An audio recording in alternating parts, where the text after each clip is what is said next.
அனைவருக்கும் இனிய காலை வணக்கம். இது சிம்ஸ் ஹாஸ்பிட்டல் வடபழனி வழங்கும் ஹலோ டாக்டர். இன்றைய நிகழ்ச்சியில் மார்பக புற்றுநோய் குறித்த உங்களுடைய சந்தேகங்களுக்கு விளக்கம் பெறலாம். இன்று நம்மோட நிகழ்ச்சியில் கலந்து கொள்ள SRM institute for medical science வடபழனியிலிருந்து மார்பக புற்றுநோய் அறுவை சிகிச்சை நிபுணர் டாக்டர் ராஜசுந்தரம் நம்மோட இணைஞ்சிருக்காங்க. வணக்கம் டாக்டர். டாக்டர், இந்த மார்பக புற்றுநோய் பற்றி நம்ம நிறைய பேசியிருக்கோம். ஆனால் நாளுக்கு நாள் இந்த மருத்துவ உலகத்தில் நிறைய அப்டேஷன்ஸ் அப்படிங்கிறது வந்துக்கிட்டே இருக்கு. அது பேஷண்ட்டாக இருக்கட்டும், இல்லை மருந்துகளாக இருக்கட்டும், எதுவாக இருந்தாலும் இந்த மார்பக புற்றுநோயில் என்ன மாதிரியான மாற்றங்கள் இன்னைக்கு வந்திருக்குன்னு சொல்லுங்களேன். மார்பக புற்றுநோய்னு எடுத்துகிட்டு ஆரம்பத்துலேருந்தே இப்போது வயது முன்னாடிலாம் 50லேருந்து 70 வயது வரைக்கும் வரும்னு சொல்லுவோம் காமனாக. 30 வயசு கீழே வருது, 40 வயசு கீழே வரலாம் ரொம்ப ரேர்னு சொல்லுவோம். இப்போ தெர் இஸ் ஏஜ் ஷிஃப்ட். இப்போ காமனாக என்ன 30லேருந்து 50 வயசு வர்றதுக்கு லேடிஸ் தான் ரொம்ப காமனாக வருது. அண்ட் 50க்கு அப்புறம் வர்றது இருக்குது. பட் இருந்தாலும் there is trend towards age, younger age. ரெண்டாவது, யங்கர் ஏஜில் வரும்போது ரொம்ப அக்ரெசிவ் டியூமர்ஸாக இருக்குது. Compared to older age group, younger age குரூப்பில் வரும்போது ரொம்ப அக்ரெசிவ் டியூமர்ஸாக இருக்குது. அப்புறம் மூணாவதுன்னு பார்த்திங்கன்னா அவேர்னஸ் ரொம்ப ஜாஸ்தியாக இருக்குது. அவேர்னஸ் ஜாஸ்தி ஆக ஆக மேபி இந்த மாதிரி ப்ரோக்ராம்ஸ் மூலம் நிறைய அவேர்னஸ் ஜாஸ்தி ஆக நிறைய மேமோகிராம் எடுக்கிறாங்க. மேமோகிராம் எடுக்கும்போது ரொம்ப ஏர்லி டிடெக்ஷன் நிறைய இருக்குது. எப்படின்னா ரொம்ப நீங்கள் ஏற்கனவே ஒரு தடவை சொல்லியிருக்கீங்க 30 இயர்ஸ்க்கு முன்னாடிலாம் எடுத்தால் ஒன்றும் தெரியாது, 35க்கு மேலே எடுத்தால் தான் இருக்கிறதா இல்லையாங்கிறது தெரிஞ்சுக்க முடியும்னு. பட் நீங்கள் டியூமர்ஸ் 35 to 50க்குள்ளவே இப்போ நிறைய வருதுன்னு சொன்னீங்க. அப்போ அந்த டயக்னோஸுங்கிறது எந்த ஏஜில் எடுக்கணும் டாக்டர்? 40 இயர்ஸ்க்கு அப்புறம். Mammogram sensitive only after 40 years. But high risk patient இருந்தாங்க, சப்போஸ் அந்த ஃபேமிலியில் நிறைய பிரஸ்ட் கேன்சர் இருந்ததுன்னா 35 இயர்ஸ்லேருந்து எடுக்கலாம். ஓகே, ஹிஸ்ட்ரி இருந்ததுன்னா இல்லாட்டி ரொட்டீனாக 40 இயர்ஸ்லேருந்து ரெகுலராக எடுத்துக்கணும். எல்லா லேடிஸுமே எவ்ரி இயர் எடுத்துக்கணும். ஓகே, விழிப்புணர்வு நிறைய இருக்குன்னு சொன்னீங்க. வேறு என்னென்ன மாதிரியான விஷயங்கள் எல்லாம் மாற்றம் வந்திருக்கு? அந்த விழிப்புணர்வு நிறைய இருக்கிறதுனால என்னன்னா ரொம்ப ஏர்லி மேமோகிராம் டிடெக்டட் பிரஸ்ட் கேன்சர்னு சொல்லுவோம். அது கையில் தென்படுறதுக்கு முன்னாடியே மேமோகிராம் மூலமாக டயக்னோஸ் பண்ணுற கேன்சர்ஸ் நிறைய வந்திருக்கு. ஸோ அதனால என்ன பண்ணுறோன்னா ஸ்டீரியோடாக்டிக் பயோப்சின்னு ஒரு பயோப்சி டெக்னிக் இருக்குது. அது மாதிரி அந்த சின்ன நீடில் வச்சு ஒரு stereotactic mammogram guided stereotactic biopsy அப்படின்னு வெரி ஸ்பெஷலைஸ்டு டெக்னிக். அதை வச்சு ரொம்ப அந்த ஆரம்ப ஸ்டேஜில் ரொம்ப ஏர்லியாக இருக்கிறதே பயோப்சி பண்ணி அது உண்மையிலே கேன்சர் தானே இல்லையான்னு கண்டுபிடிச்சி அதுக்கேற்ற மாதிரி வைத்தியம் பண்ண முடியுது. ரொம்ப பெரிய ஆப்ரேஷன்லாம் இல்லாமல் ரொம்ப சிம்பிளாக. So awareness, early detection it is increasing. But அது பத்தாது நம்ம கண்ட்ரிக்கு, இன்னும் நிறைய வரணும். மேபி முன்னாடி இருந்ததை விட ஒரு 10% வந்திருக்குன்னு சொல்லலாம். இன்னும் 90% போகணும் நம்ம. கட்டாயம் தொடர்ந்து பேசுகிறேன் டாக்டர். ஒரு நேயர். ஹலோ டாக்டர், வணக்கம். ஹலோ வணக்கம்மா, எங்கேருந்து பேசுகிறீங்க? நான் மைத்திலி, சென்னையிலேருந்து பேசுகிறேங்க. நல்லதுமா, என்ன சந்தேகம் கேளுங்க டாக்டர் கிட்ட. பிரஸ்ட்ல ஹலோ டாக்டர். வணக்கங்க. என் பிரஸ்ட்ல ரைட் சைட் பிரஸ்ட்ல ஒரு கட்டி மாதிரி இருந்தது டாக்டர். சரிங்க. மேமோகிராம் டெஸ்ட் பண்ணும்போது இது ஃபைப்ரோ ஆடினோமா பினைன் ஸ்டேஜ்னு சொன்னாங்க. ஆனா ஆப்ரேட் பண்ணி எடுத்துட்டாங்க நிப்பிள் பக்கத்துல. திருப்பியும் இன்னொரு கட்டியும் அதே இடத்துல வந்திருக்கு. அந்த அது எதனால டாக்டர் வருது? அது திருப்பி ஆபரேஷன் பண்ணணுமா இல்ல அது கரைக்க முடியுமா? அதுவும் ஃபைப்ரோ ஆடினோமான்னு தான் சொல்றாங்க டாக்டர். இல்ல, முதல் தடவை ஆபரேஷன் பண்ண கட்டியோட அந்த பயோப்சி ரிப்போர்ட் என்ன வந்ததுமா? அது கூட நில்லுன்னு வந்தது டாக்டர். கேன்சர் இல்லைன்னு சொல்லி வந்தது. அடையார் கேன்சர் இன்ஸ்டிடியூட்ல தான் போய் பண்ணேன் நானு. ஓகே. இல்ல, அது பண்ணும்போதே முன்னாடியே சின்னதா ஒரு கட்டி இருந்திருக்கும் பக்கத்துலேயே. ஏன்னா அது உடனே டக்குன்னு வராது. ஃபைப்ரோடினோமா கேன் பி மல்டிபிள், நிறைய இடத்துல சின்ன சின்னதாக இருக்கலாம். ஸோ முதல்ல உங்களுக்கு தென்படாது, இப்போ தென்பட்டுருக்கலாம். அப்படி எதுவும் இருந்து திரும்ப ஃபைப்ரோடினோமா தான் கன்ஃபார்ம் பண்ணாங்கன்னா உங்களுக்கு ட்ரபிள்சமாக இருந்ததுன்னா திரும்ப ஆப்ரேட் பண்ணுறதுல ஒன்றும் தப்பு கிடையாது. நன்றிம்மா டாக்டர். மற்றொரு நேயர். ஹலோ டாக்டர், வணக்கம். ஹலோ வணக்கம்மா, எங்கேருந்து பேசுகிறீங்க? தஞ்சாவூர் மேடம். நல்லதுமா, என்ன சந்தேகம் கேளுங்க டாக்டர் கிட்ட. ரைட் சைடு பிரெஸ்ட் கேன்சர் இருந்து பிரெஸ்ட் எடுத்துட்டாங்க மேடம். சரிங்க. இப்போ 2 வருஷம் ஆகுது எடுத்து. சரி, ஒன்றும் பிரச்சனை இல்லை. தொடர்ந்து காட்டிக்கிட்டு இருக்கிற டாக்டர் 6 மாதத்துக்கு ஒரு நட ஸ்கேன் எடுக்க சொல்கிறாங்க. அதெல்லாம் அவசியமாக எடுக்கணுமா மேடம்? ஆமாம், 5 வருஷத்துக்கு அப்பப்போ டாக்டர் சொல்கிற மாதிரி ஸ்கேன் எடுத்து ஃபாலோ பண்ணணுமா? அவசியம் பண்ணணும். பயம் இல்லை மேடம்? இல்லை, பயப்பட வேண்டாம். பட் கண்டிப்பாக அவசியமாக ஃபாலோ பண்ணணும். நன்றிம்மா டாக்டர். மற்றொரு நேயர். ஹலோ டாக்டர், வணக்கம். வணக்கம்மா, எங்கேருந்து பேசுகிறீங்க? Good morning ma'am. நான் மதுரையிலேருந்து பேசுகிறேன். என்ன சந்தேகமா டாக்டர் கிட்ட கேளுங்க. Sir good morning sir. Good morning. Sir என்னோட தங்கச்சிக்காக கேக்குறேன் சார். அவங்களுக்கு வந்து ஏஜ் ஒரு 22 இருக்கும். ஓகேப்பா. இப்பதான் அவங்களுக்கு திடீர்னு ஸ்டமக் பெயின் இருந்தது. டெஸ்ட் எல்லாம் பண்ணும்போது அவங்களுக்கு வந்து பிளட் கேன்சர் இருக்குன்னு கன்ஃபார்ம் பண்ணிருக்காங்க. ஓகே. அவங்களுக்கு குழந்தை பிறந்து ஒரு 1 இயர் தான் சார் ஆகுது. சரிங்க. ஸோ இது வந்து நான் உங்களோட பிரெக்னெண்டா இருந்திருக்கும் போதே இந்த இது இருந்திருக்குமா சார்? இல்ல திடீர்னு இது வர்றதுக்கு வாய்ப்பு இல்லைல்ல? இது முன்னாடியே இருந்திருக்கும், ஆனா நம்ம இப்ப டிடெக்ட் பண்ணிருக்கிறது இப்பதான் பண்ணிருக்கோம். இல்ல பிளட் உங்களோட பிரெக்னன்சி பீரியட்ல ஏதாவது அஃபெக்ட் ஆயிருக்க சான்ஸ் இருக்கா சார்? இல்ல பிளட் கேன்சர்னு சொன்னாங்களா இல்ல பிரஸ்ட் கேன்சர்னு சொன்னாங்க? பிளட் சார், பிளட் லுக்கியமா. லுக்கீமியா. ஓகே. அது முன்னாடி இருந்திருக்கலாம்ப்பா. பட் ஆனா குழந்தை நல்லா இருந்தா ஒன்றும் பயப்பட வேண்டாம். அதுதான் சார். அதுக்கு நம்ம ஏதாவது டெஸ்ட் எடுத்து கன்ஃபார்ம் பண்ணிக்க வேண்டியது இருக்குமா சார்? இல்ல உங்க பீடியாட்ரிஷியனை பாருங்க. அவங்க பேசிக்கா அந்த பிளட் டெஸ்ட்லாம் எடுத்து பார்ப்பாங்க. அது பார்த்துட்டு எதுவும் இருந்தா சொல்லுவாங்க. பட் பயப்பட வேண்டிய அவசியம் இல்லை. அம்மாவை நல்லா வைத்தியம் பண்ணலாம். நன்றிம்மா டாக்டர் மட்டர்நேயர். ஹலோ டாக்டர், வணக்கம். ஹலோ, வணக்கம் மேடம். வணக்கம்மா, எங்கேருந்து பேசுறீங்க? திருச்சியிலேருந்து பேசுறேன் மேடம். மலர்வி மேடம். நல்லதுமா, என்ன சந்தேகம் கேளுங்க டாக்டர் கிட்ட. எனக்கு வந்து வணக்கம் டாக்டர். வணக்கங்க டாக்டர். எனக்கு வந்து இப்ப ரீசெண்டா 1 மந்த்துக்கு முன்னாடி வந்து கர்ப்பப்பை ஆபரேஷன் பண்ணிருக்காங்க. அப்பயே பாத்தீங்கன்னா பிரஸ்ட் கொஞ்சம் கட்டிடுச்சு உள்ளுக்குள்ளார. சரி. அப்புறம் அப்ப வந்து அல்ட்ராஸ்கேன் எல்லாம் பண்ணி பார்க்கும்போது அதுல ஒண்ணும் இல்லைன்னு சொல்லிட்டாங்க, போத் சைடும். சரிங்க. ஆனா இப்ப மறுபடியும் அந்த இடத்துல பெயின் இருக்கு, திரும்பி வரது சான்ஸ் இருக்கா? அப்புறம் தைராய்டு எனக்கு இருக்கு ப்ராப்ளம். TSH வந்து 7.3 இருக்கு. அதுக்கு தைராய்டு டேப்லெட் நான் யூஸ் பண்ணிட்டு வரேன், சாப்பிட்டு வரேன். அதே மாதிரி தைராய்டு சாப்பிடுறதுனாலையும் அதனால வரதுக்கு சான்ஸ் இருக்கா? இல்லைம்மா, தைராய்டுக்கு இதுக்கு எந்த சம்மந்தமும் இல்லை. பிரஸ்ட்டில் அவங்க அல்ட்ராசவுண்ட் பண்ணி, உங்களுக்கு என்ன வயதாகுது? 42 இயர்ஸ் ஆகுதுங்க டாக்டர். வெறும் அல்ட்ராசவுண்ட் மட்டும் பண்ணியிருந்தாங்கன்னா ஒரு மேமோகிராம் பண்ணி, மேமோகிராம் நார்மல்னா ஒன்றும் பயப்பட வேண்டாமா. நன்றிம்மா டாக்டர் மட்டர்நேயர். ஹலோ டாக்டர், வணக்கம். டாக்டர், நீங்கள் இந்த மார்பக புற்றுநோய் பற்றி சொல்லும் பொழுது மார்பகம் முழுக்க முழுக்க கொழுப்பு திசுக்களால் ஆனதுன்னு சொல்கிறாங்க இல்லையா? அந்த பகுதியில் கட்டிகள் வர்றதுக்கு என்ன காரணங்கள் இருக்கும் டாக்டர்? இப்போ மார்பகம் முழுக்க கொழுப்பாக இருக்குது. கிளாண்டுலர் ஸ்ட்ரக்சர்ஸ் அண்ட் ஃபேட் ரெண்டும் சேர்ந்து இருக்கும். அதாவது 4 சுரப்பிகளும் இதுவும் ஃபேட்டும் சேர்ந்துருக்கும். பட் அந்த கிளாண்டுலர் ஸ்ட்ரக்சரில் வர்ற கட்டி தான் ரொம்ப காமன். அது ஃபைப்ரோடினோமாவாக இருக்கட்டும், இல்லை பிரஸ்ட் கேன்சர் இருக்கட்டும், எல்லாமே அந்த கிளாண்டுலர் ஸ்ட்ரக்சரில் தான் வரும். கொழுப்புல இருந்து வருது லைப்போமான்னு ஒன்று இருக்குது, பிரஸ்ட்டில் லைப்போமான்னு வரலாம். பட் அது வந்து ரொம்ப காமன் இல்லை, ரொம்ப ரேர். இல்லை, இப்போ ஒரு இடத்துல வந்து நார்மலாக இருக்கிற ஸ்கின்ல ஏதாவது ஒரு பிரச்சனை வருதுன்னா மேபி அங்கே ஏதாவது இன்ஃபெக்ஷன் ஏற்பட்டிருக்கலாம், கட் ஆகியிருக்கலாம், ஏதாவது ஒரு காரணங்கள் இருக்கணும் இல்லையா? ஆனால் எந்த காரணமும் இல்லாமல் ஒரு கட்டி மட்டும் வருது அப்படின்னா உள்ள என்ன டேமேஜ் நடந்திருக்கும்னு நமக்கு எப்படி தெரியும் டாக்டர்? இல்லை, இது வந்து இப்போ கொழுப்பு கட்டி வேறு, கேன்சர் வேறு. கேன்சர் எதனால் வருது அப்படின்னா ஜெனட்டிக் இவெண்ட்ஸ் தான் எல்லாமே. ஜெனட்டிக் மியூட்டேஷன் சொல்லுவோம். அது வந்து வேரியஸ் டைப்ஸ் ஆஃப் மியூட்டேஷன் இருக்குது. அது அல்டிமேட்டாக ஜெனட்டிக் மியூட்டேஷன் இருக்கும். ஒரு 5% வந்து ஹெரிடிட்ரி பிரஸ்ட் கேன்சர் இருக்கும். அது ஹெரிடிட்ரியாக அந்த ஜீன் வந்து BRCA1 ஜீன் ஒன்று இருக்குது, BRCA1 ஜீன் அப்படின்னு. அந்த ஜீனில் மியூட்டேஷன் இருந்தால் அந்த ஃபேமிலியில் பிரஸ்ட் கேன்சர் வரலாம். மற்றபடி வந்து நிறைய ஃபேக்டர்ஸ் இருக்குது. எதனால இப்போ ஏர்லி மெனார்கி, ரொம்ப சீக்கிரம் வயதுக்கு வந்துடுறது, ரொம்ப லேட்டாக மாதவிடாய் நிற்கிறது, அப்புறம் குழந்தை பெறாமல் இருக்கிறது, தாய்ப்பால் கொடுக்காமல் இருக்கிறது, ஹை ஃபேட் இன்டேக், அப்புறம் ஹார்மோன் பில்ஸ் எடுத்துக்கிறது, இந்த மாதிரி இருக்கிறதுலாம் வந்து one of the causative factors. But இதெல்லாம் காசிட்டிவ் ஃபேக்டர்னா இது போய் அந்த ஜெனட்டிக் இவெண்ட்டை வந்து க்ரியேட் பண்ணும். ஸோ அந்த ஜெனட்டிக் இவெண்ட் எது மாறுதோ அப்போ வந்து அது அப்பாப்டோசிஸ்னு ஒன்று சொல்லுவோம். நார்மலாக ஒரு செல்லு இருந்தால் அது வளர்ந்து இறந்து போகணும். ஓகே, அது வந்து அப்பாப்டோசிஸ். அது இல்லாமல் அதிலிருந்து மாறி அதை மீறி அந்த செல் ஜாஸ்தி தாறுமாறாக வளருதுன்னு சொல்கிறோம் இல்லையா? அந்த மாதிரி வளர ஆரம்பிக்கும் போது கேன்சராக மாறுது. ஓகே. ஸோ அதுக்கு P53 ஜீன் ஒரு ஜீன் இருக்குது, தட்ஸ் அ சப்ரஸர் ஜீன். அந்த ஜீனில் இருந்து எக்ஸ்கேப் ஆகி இந்த மியூட்டேஷன் நடந்ததுன்னா இந்த மாதிரி பிரஸ்ட் கேன்சர் வர வாய்ப்பு இருக்குது. மற்றபடி ultimate event is genetic mutation. But அதுக்கு காசிட்டிவ் ஃபேக்டர்ஸ் வந்து நிறைய ஃபேக்டர்ஸ் இருக்குது. பட் இதுதானே பின் பாயிண்ட் பண்ணி பிரஸ்ட் கேன்சர் வரைக்கும் சொல்ல முடியாது. இப்போ நீங்கள் ஹார்மோன் பில்ஸ் பற்றி சொன்னீங்க, அதை எடுத்துக்கிறதுனால கூட வரலான்னு.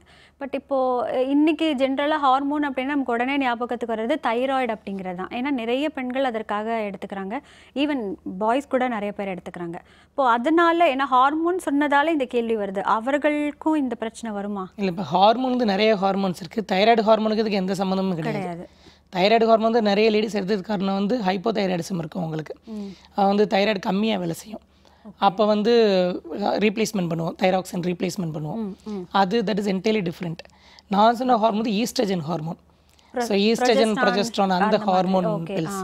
ஸோ அதில் வந்து இப்போ வந்து காம்பினேஷன் பில்ஸ்னு கொடுக்குறாங்க கைனகாலஜிஸ்ட்லாம். அதில் ஒன்றும் பெரிய கஷ்டம் கிடையாது.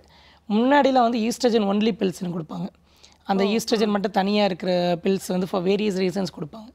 அது வந்து that is like provocative factor for breast cancer. Okay, தொடர்ந்து பேசுகிறேன் டாக்டர் நேயர். ஹலோ டாக்டர், வணக்கம்.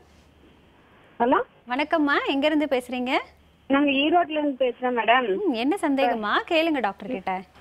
சார் இப்போ எனக்கு வந்து மார்பகத்துல கட்டி இருக்குன்னு சொல்லி செக் பண்ணாங்க சார். சரிங்க.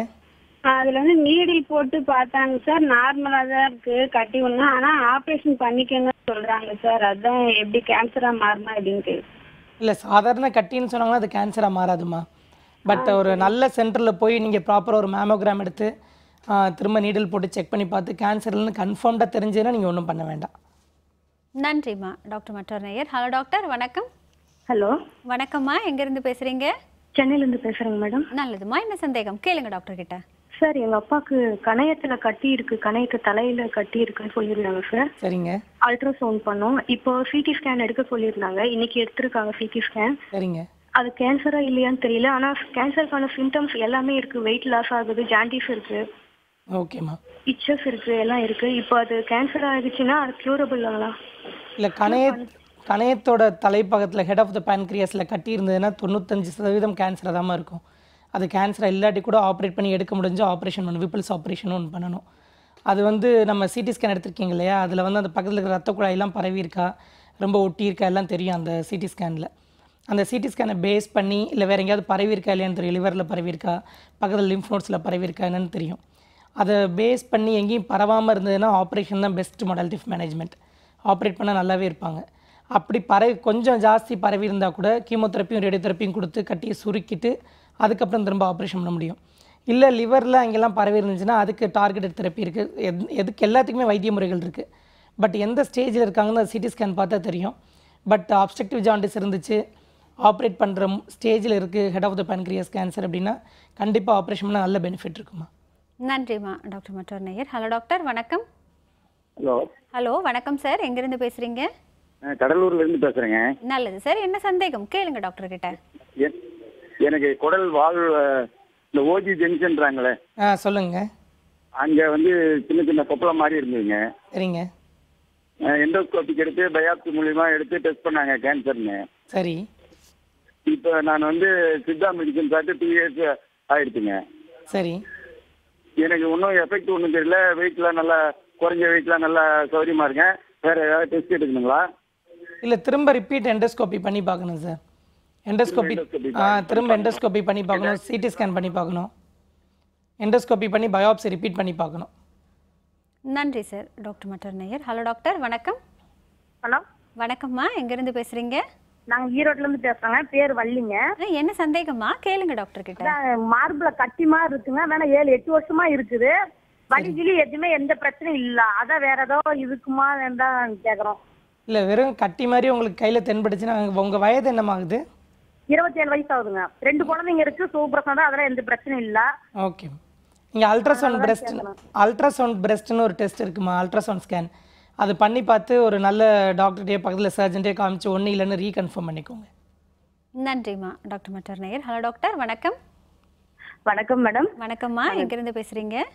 நாங்க திருத்தணியில இருந்து பேசிட்டு இருக்கோம் மேடம். என்ன சந்தேகமா கேளுங்க. என்னுடைய அம்மாவுக்கு வந்து கேன்சர் வந்திருக்கு. சரிங்க. செஸ்ட் ரிமூவ் பண்ணிட்டோம் சார். சரிங்க. அதனால எங்க வீட்ல எனக்கு மேரேஜ் ஆகி 2 பசங்க. வீட்ல இருக்கவங்க எனக்கு கொஞ்சம் பயப்படுறாங்க. நாங்க எப்படி டெஸ்ட் பண்ணிக்கணும், எதனால டெஸ்ட் பண்ணிக்கணும், எந்த முறையில டெஸ்ட் பண்ணிட்டா நல்லா இருக்கும்? உங்களுக்கு என்ன வயதாகுதுமா? எனக்கு 30 மேடம். உங்கள் அம்மாவுக்கு பிரஸ்ட் கேன்சர் வந்தப்போ அவங்களோட வயது என்ன? அவங்களுக்கு 50. நீங்கள் வந்து ஒரு 35 வயசு வரும்போது மேமோகிராம் எடுத்து பார்த்துக்கணுமா? அப்படிங்களா? எவ்ரி இயர் மேமோகிராம் எடுத்து பார்க்கணும். பார்த்துட்டு ஒரு நல்ல பிரஸ்ட் சென்டர், பிரஸ்ட் ஸ்பெஷலிஸ்டாக இருக்க பெரிய சென்டரில் போய் ஒரு தடவை செக் பண்ணி பார்த்துட்டு ஜெனடிக் கவுன்சிலிங் பண்ணிட்டு வரது நல்லது. உங்களை அஃபோர்ட் பண்ண முடியும்னா BRCA1 ஜீன் டெஸ்ட்னு ஒன்று இருக்குது, அது பண்ணலாம். நன்றி டாக்டர். இப்போ ஒரு பேஷண்ட் வந்து கணையத்தில் கேன்சர் பற்றி சொன்னாங்க. நீங்கள் கூட வேறு ஏதாவது இடங்களில் பரவறதுக்கு வாய்ப்பு இருக்குது அப்படின்னு. அந்த மாதிரி மார்பக புற்றுநோய் அப்படிங்கிறது ஒரு மார்பகத்தை எடுத்த பிறகும் வேறு இடங்களுக்கு பரவுவதற்கு வாய்ப்பு இருக்கா? இல்லை, மார்பக புற்றுநோய் வந்து இப்போ 4 ஸ்டேஜ் சொல்கிறோம் இல்லையா, ஸ்டேஜ் 1, 2, 3, 4ன்னு. அதாவது ஸ்டேஜ் 4னா ஆல்ரெடி பரவி இருக்குது. ஓகே. இந்த மார்பகத்தை எடுக்கும்போது ஸ்டேஜ் 1, 2, 3ல தான் எடுப்போம். அந்த இப்போ ஸ்டேஜ் 3லாம் எடுக்கும்போது நல்லா பெரிய கட்டியாக இருக்குது, 5 சென்டிமீட்டர் 6 சென்டிமீட்டர் அந்த மாதிரி கட்டி இருக்குது.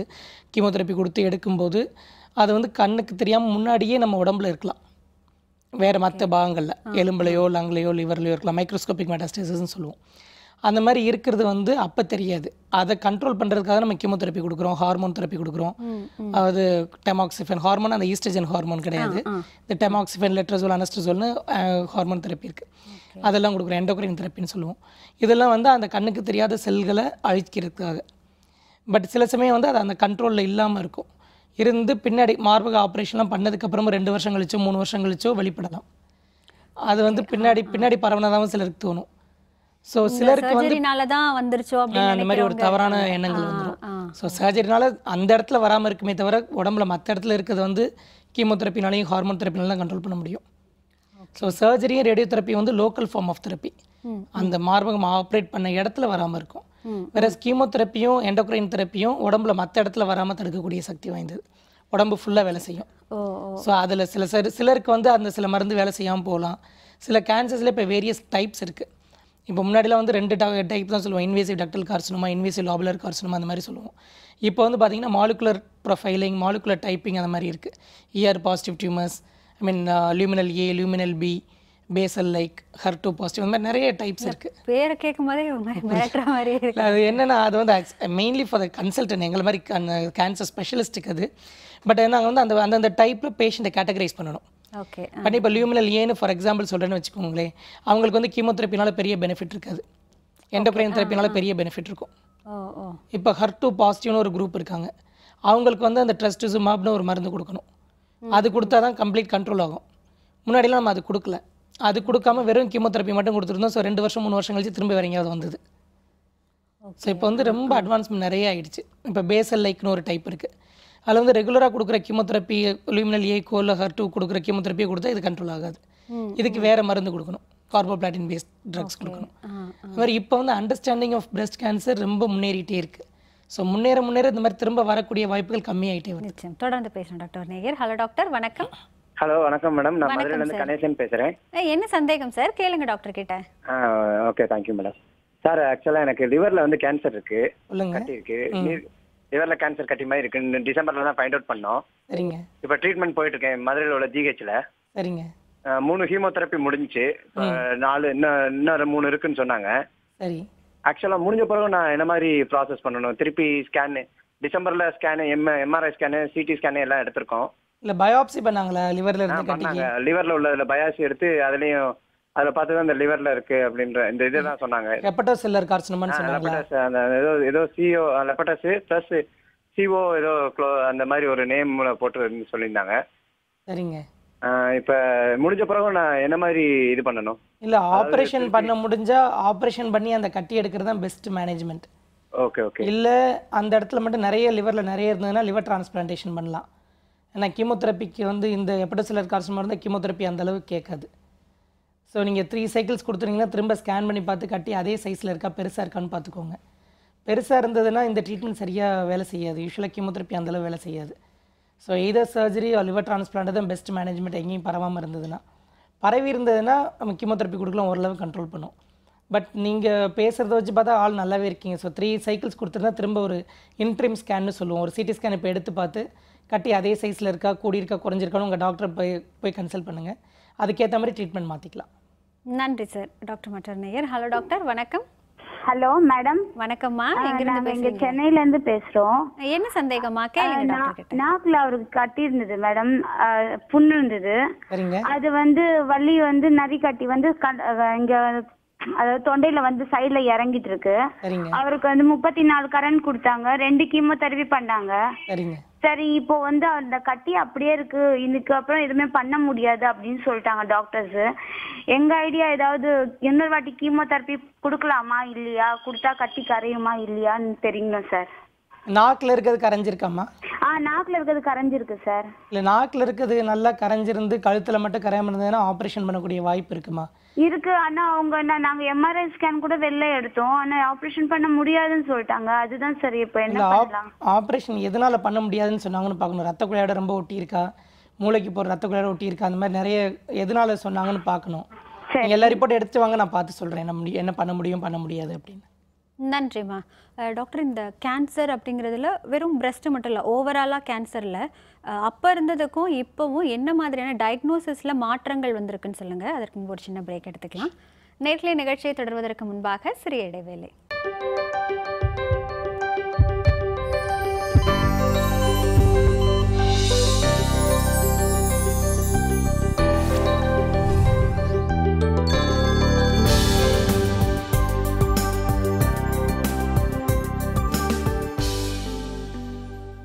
இது சிம்ஸ் ஹாஸ்பிட்டல் வடபழனி வழங்கும் ஹலோ டாக்டர்.